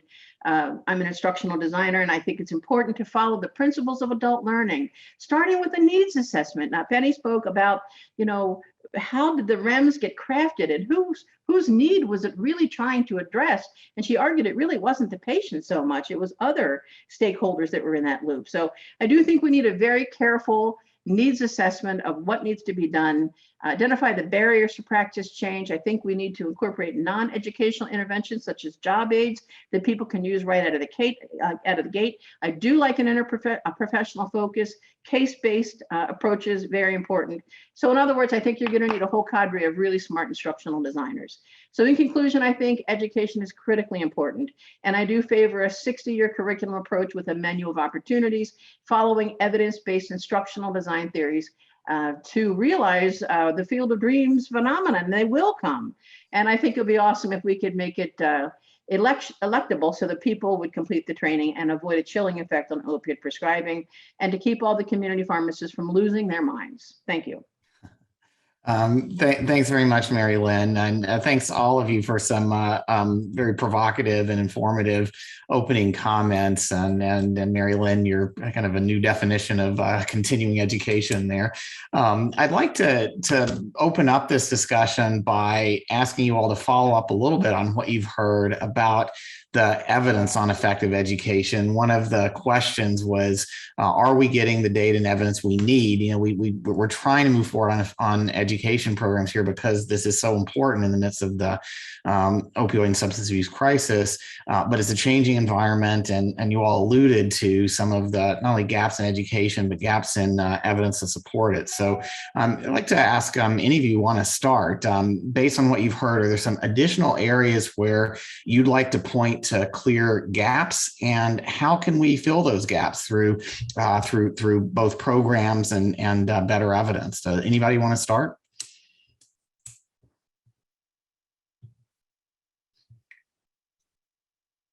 And I think we can, and so we start with this question about provider education programs being improved. So how do we, what are these gaps? How do we improve them? And what's the evidence to support them? Any starters for those questions? Well, I can give you my gut feeling on it if you'd like. I think that people really would relish an opportunity to be able to ask questions one-on-one and to do application type exercises. So even if you had an online activity, to have perhaps some occasional synchronous sessions so that people could, whether it's logging in or doing it over the internet or whatever, or in person, I think people would relish that opportunity to do some more application exercises. Other suggestions about opportunities? Yeah, David? Yeah, no, I guess I would say that, first of all, taking motivation, considering motivation so that not all learners are the same. Some are completely unmotivated, and so you may need to just motivate them to start the educational package, and then some are extremely motivated. I think to Marilyn's point, the thing that motivates practitioners most is having a case that they're wrestling with in real time. And so somehow tying that type of do one, see one, teach one experiential learning to meeting the whatever requirement or mandate that's put out there really be taken into consideration. I think one-time events are perhaps good for basic knowledge, but typically insufficient to change practice. And so trying to pair it to real-time point of care frontline experiences is probably the most valuable. And I will just add, and I'm going to repeat what I always say, is that I think it's the, broadening the education from just looking at, how many opioids, what's the MME of opioids you need, how do we address addiction? How do we address, opioid use disorder, substance disorder, and begin to, pain is more than just, a physical sensation. It's going to affect the person in every way possible. So we have to look at the whole person when we teach them how to manage pain, not just that what do we need to get rid of the pain? Because as I said earlier, pain may always be there. We can at least maybe reduce the suffering, but let's look at how that person regain control of their lives. And how do you do that? Is focus on a medication without looking at all those other components. And what I've heard, and I agree with Mary Lynn when she said about, it's almost impossible to get new curriculum into medical schools. But I think that it's critical to really push for that, to include more. Healthcare providers mostly get maybe 3-4 hours of pain medication education in all of their training, and some of them have 30 years of training. Veterinarians, we're giving them 80 hours of training. So there's a disconnect there. We really need to do a better job. And I'm so tired. I've been doing this for 40 years, and all I've heard is talk, but we're not moving the needle forward. So how do we do that? Let's not make another report. Let's actually begin action. And I guess that's my call to action is let's get a plan, and you start with step one. And so maybe you get a little university and have them do it and follow them. And just see, but we have to start. We can't keep talking. And I guess that's my biggest thing is we need action. Yeah, I appreciate the call. Do you all have further thoughts about how to connect the tight time that providers feel like they're under, especially now? I appreciate the comments about burnout and pressure of billing and so forth that many of you made. Connecting that to the comments that we just heard from Penny about trying to get to a more holistic approach, one that's better integrated with thinking about the whole patient perspective. I think that, or I'm sorry, Erin, go ahead. Oh, maybe we'll have the same point. We'll see. I guess I was just I think, starting from the beginning and this being longitudinally incorporated into training is really the critical thing. David commented earlier about this being remedial education on some level, the idea of required training for prescribers who are out in practice. I think it's hard to really do this well with practicing clinicians who don't have any personal internal motivation and are just being required to do it. Most of us are masters at clicking through education and passing tests by now. And so, it's amazing how fast I can complete a virtual module and learn nothing. So I assume all other clinicians have these skills. So, the fundamentals is going back to the beginning with what Penny has recommended. And then perhaps, if there are some basics, that those can be delivered in some sort of straightforward manner, but for the really important stuff, I think it may just be about offering it, making it broadly available for people to have in-depth educational sessions where they can actually ask questions and work through cases, because that's really, Mary Lynn talked about adult education. Most of us don't know anything about education, but we end up delivering education that may or may not be delivered according to best practices. But still, I think just offering what is needed to people who hopefully have some motivation to learn is probably the best way to get it out there at this point. Thanks. Teresa, do you have a similar point or different? Similar, but I think, it's really important to have that interactive case-based learning, of course. But I think that, whether it's live or it's virtual, it needs to be conducive to the lifestyle of the provider and not cover the same information all the time. I believe it was either Penny or Aaron that brought up earlier that, it's always about the prescribing.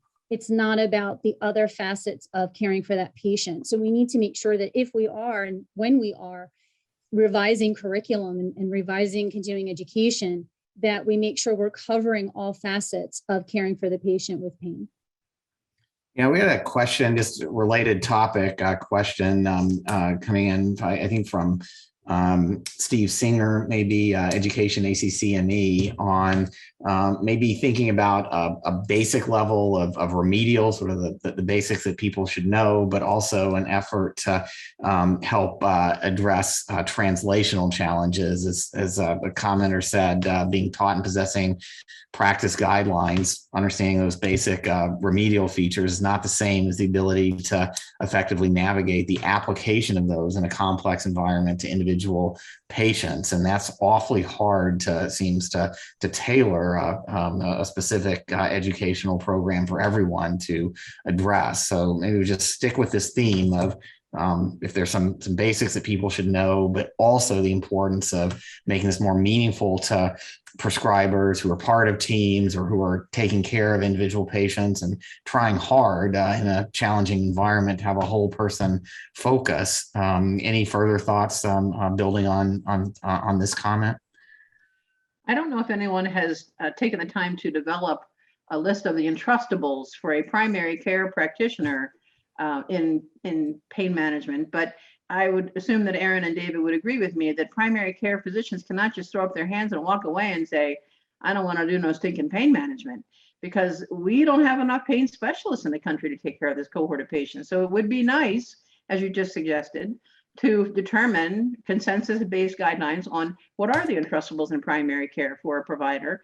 And that's a good place to start. And again, that kind of builds into the 60-year curriculum thing, that maybe that's the first step in retooling, and then there would be an intermediate and an advanced. And maybe some of those skills would be solely for the board certified pain practitioner. So I do agree that these are fundamental to primary care, but I told a couple of stories where specialists passed the buck down to primary care for a reason that, that's, there are people who do initiate long-term opioids, but who don't feel responsible to follow up on that or feel like it's okay to push that off to primary care. And I think that they probably need the same untrustables there. Really, if it's different managing opioids in chronic pain than it is in the kind of short-term situation like post-op care. There's a different set of considerations, maybe a different set of fundamentals. But certainly, everyone needs to be prepared to follow through on a treatment plan that they initiate and not defer that to the primary care setting.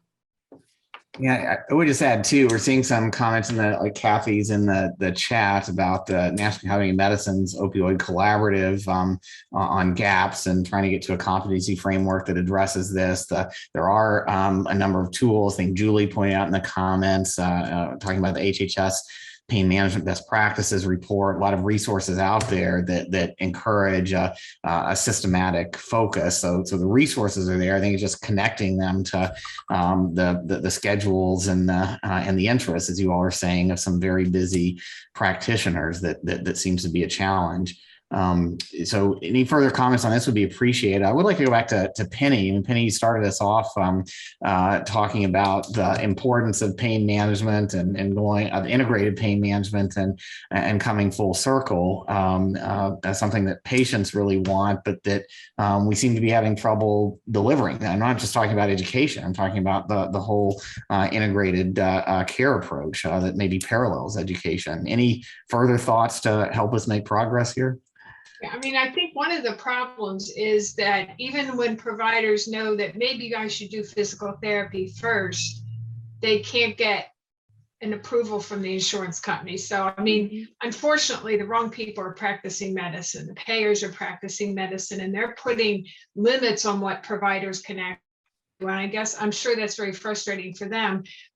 But I kept thinking, if you started out medical nursing school as a patient, and experience what one person living with pain, even in just trying to get, believed about, because remember, pain's invisible, can't see it. I mean, there's so much stigma and there's so much confusion around what do we do, all the tests. There was a movie many years ago called The Doctor with William Hurt, and he had all his medical students, because he was this hotshot surgeon, and he just thought, no big deal, go and do it and leave. But then he got cancer. And he had a whole different view on how to teach medicine. And so he made every one of his medical students, put them in a room, gave them a disease, and they had to go through all the same tests that a person would. They all changed their mind, because unless you experience it, you really don't understand the frustration and the confusion and that desire to say, I just want my life back. The teach do it. I mean, for so long, people kept throwing all these things at me until somebody actually took it was the interdisciplinary people taught me how to do it. And it took a team of people, not just the one. So perhaps, we need to start at the beginning with the medical schools, at the very beginning, to talk about pain. When you think about it, everyone comes to the doctor because they don't feel good. They're in some kind of pain. And let's start there. And it just always says looked at as a symptom. I mean, there's been so much, Institute of Medicine's report on pain, all the work that was done with the NIH, the state. I mean, we've all done so much work, but we haven't seen the right kind of change.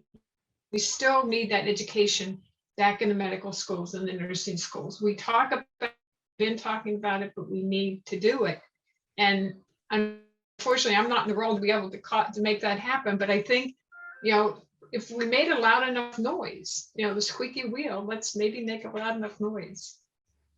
Maybe you all have done a really nice job of raising an entire spectrum of educational needs. It makes me wonder about the feasibility in a REMS program or something similar. So back to what FDA can potentially do of tailoring the educational requirements to providers in different practice settings at different stages of their career, to Mary Lynn's point about the 60-year continuing education strategy, and maybe to the circumstances in which they practice. As Penny was saying, there are a lot of providers who have a really hard time taking a comprehensive approach. On the other hand, we do see some models around the country now of healthcare organizations that are being paid differently, more at the patient level, that are implementing more integrated programs, and the educational needs seem like they would differ in those settings too. How feasible is it to adapt REMS, do you think, to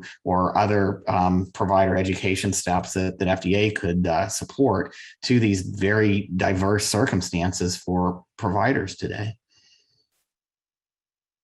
I think you really need to go back and do a comprehensive needs assessment and gap analysis. And don't forget that sometimes it's not a lack of knowledge that is participating to the gap. It could be insurance companies don't pay for massage and acupuncture and so forth. So that's part of the problem as well. But I mean, the REMS, they had a blueprint. So that was absolutely one size fits all. So I think the number one rule of adult learning is please don't waste my time. Please make this something that I'm interested in and is going to benefit me, and don't make me do silly things. So I think you've got to go back to the beginning, and don't just you have a blueprint. You have to have a plan that meets the needs of your learners. I think you also need to have a plan that includes the different areas. In the emergency department, we don't obviously initiate or maintain a lot of chronic pain management, but we deal with the repercussions of patients who, as Erin said, just stop their medications and don't understand what those repercussions are or consequences. So I think the fundamentals and the concepts need to have that foundation, but it has to take into consideration those who prescribe and those who do not, or are kind of in that middle ground, so that we have an understanding of what happens in other areas. And some of the education around that could be, how do you manage the patient from the primary care setting into other settings that they may encounter, whether they're going for an operation or they're in the hospital with a condition that, maybe the intensivist isn't sure how to handle that. So, I think it needs to be integrative and interprofessional, but it has to be at all levels and specialties, from generalists to, all the specialties and subspecialties. Mark, I hate to throw a research angle in here, but I feel obligated. It strikes me that this is calling for, a series of large, simple trials or adaptive trials that take advantage of natural experiments that are occurring, and that there may be some synergy with the efforts that the HEAL initiative is putting forward. That it's difficult, if not impossible, I'm sure some folks have done it, to get educational research in this domain funded. And so I think, highlighting the primacy of this area, focusing on both process outcomes and patient level outcomes is important. Yeah, I really appreciate all the comments that help us move back to that holistic focus on patients and the diversity of prescribers and other relevant team members for getting to better outcomes in terms of pain management and prevention and management of opioid and substance use disorders. So it's a really good overall framework, challenging, but you all have laid out some key elements. And David, I appreciate your point about how to develop better evidence to fill gaps along the way. I did want to come back to some of you raised some just basic issues. And if we're going to stick with that sort of remedial or base education that all or most prescribers should know, plus steps that could really help educational programs be more effective in preventing misuse and OUD and managing pain effectively. Going back to the basics, there were several of you mentioned specific areas where you thought there were gaps, such as on tapering, for example. Any key areas where you think we're just getting the basic educational issues wrong that you'd really like to highlight before we wrap up this session? I mean, I guess one thing that I think is a problem is that, especially, you know, in the 90s and 2000s, a lot of the opioid education kind of set opioid dependence as a benign, minimally bothersome problem, you know, that really no big deal as long as it's not addiction. It's okay. But you know what, for a lot of patients, you know, they don't want to be dependent on medications, and that's actually a significant adverse effect of therapy. So I think the fact that a lot of people don't understand what this really is, and that it can be highly variable. And also that, you know, a straightforward taper over a number of weeks or months may not work for many people. And that some patients may not ever be able to stop opioids, especially if they were prescribed very long-term high-dose opioids for many years. You know, just those kind of fundamentals could avoid some of the harm I think we see when, you know, clinicians try to stop opioids, not just abruptly, but, you know, try to do something like, you know, here's how to taper over the next 4 weeks. And then don't understand when patients don't do well. You know, we could avoid some avoidable harm if people understood the complexity of that issue, and that it's not entirely predictable in advance how things will go. And I just wanted to say, make sure as they're tapering people off of opioids, that they realize that the pain is still there. So that's why they have to have those other therapies, so that while they're tapering them off of opioids, which could be very successful, they still need to know how to manage that pain. And that's not just the pain, it's the sleep, it's the, you know, it's the physical therapy, it's all of those things. And that's the missing piece when you're tapering. They look at, again, one tire. They're always looking at one thing. And we've talked a lot about prescribing opioids and tapering. Let me just reinforce that we're now living in an era where we're seeing increased prevalence of substance use disorders, not necessarily tied to the original opioid prescriptions, or certainly aggravated by, as we heard earlier, the low cost availability of fentanyl and other synthetics.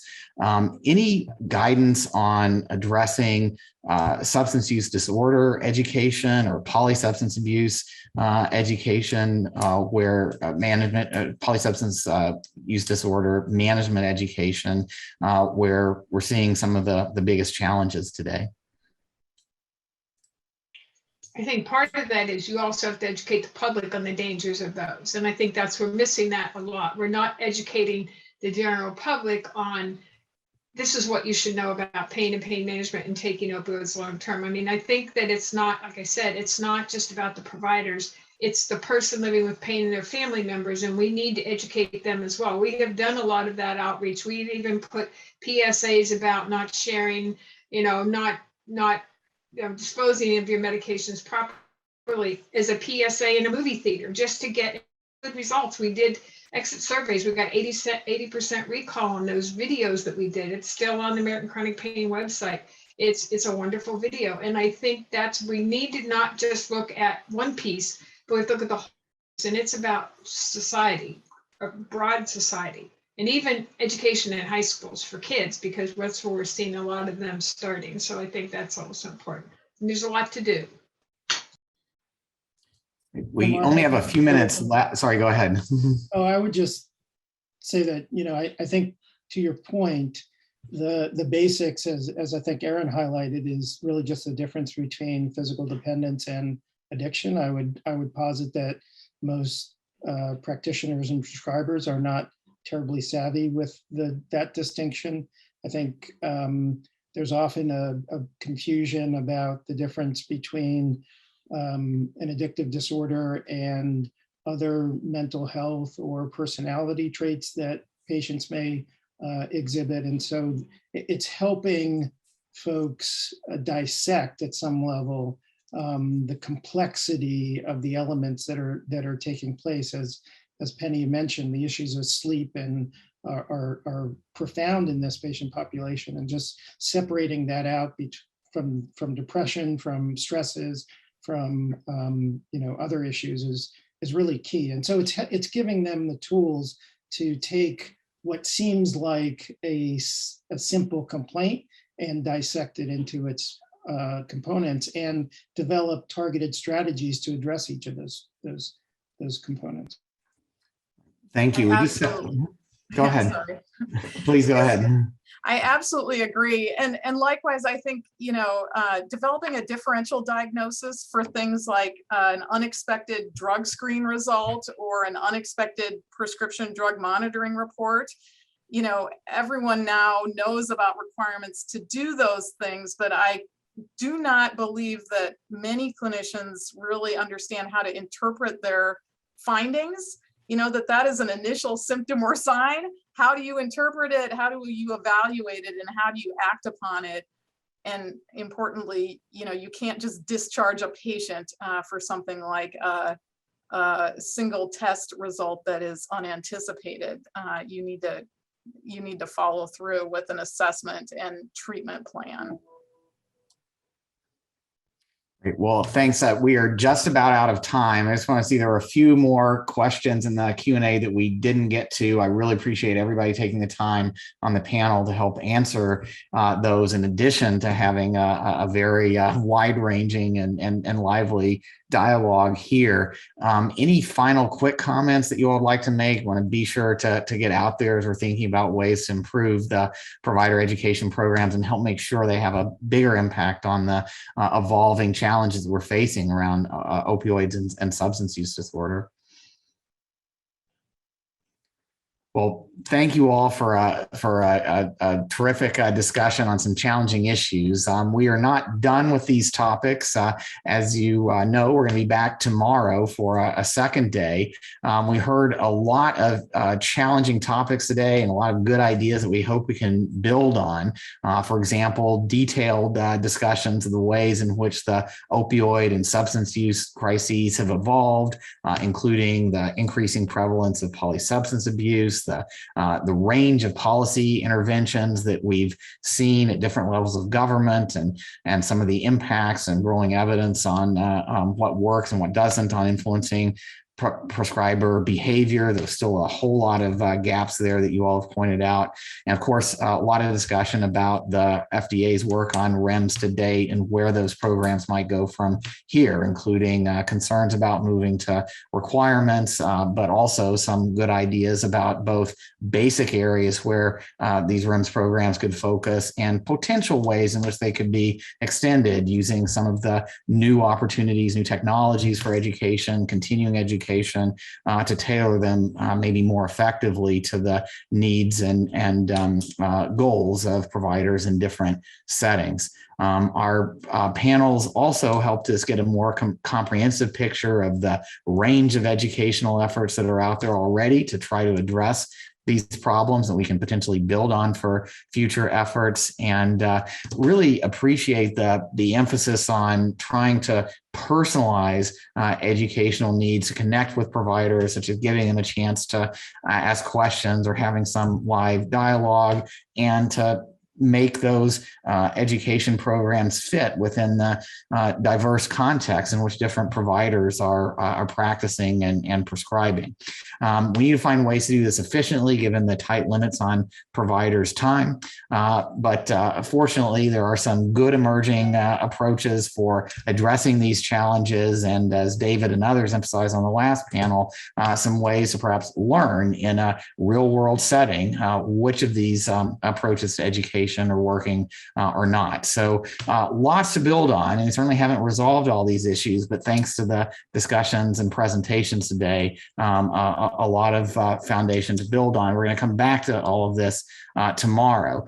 Before we wrap up today, I want to encourage all of you, both in the audience and on the panels, to contribute your comments to the docket that FDA has established to receive input as comprehensively as possible from stakeholders. Hopefully some of the questions that we raised today and the issues that came up will stimulate some further thinking about ways to make constructive comments about what can be improved. I know FDA really wants to hear from all of you. That docket's going to be open until December 3rd. The link can be found in the Federal Register notice for this meeting.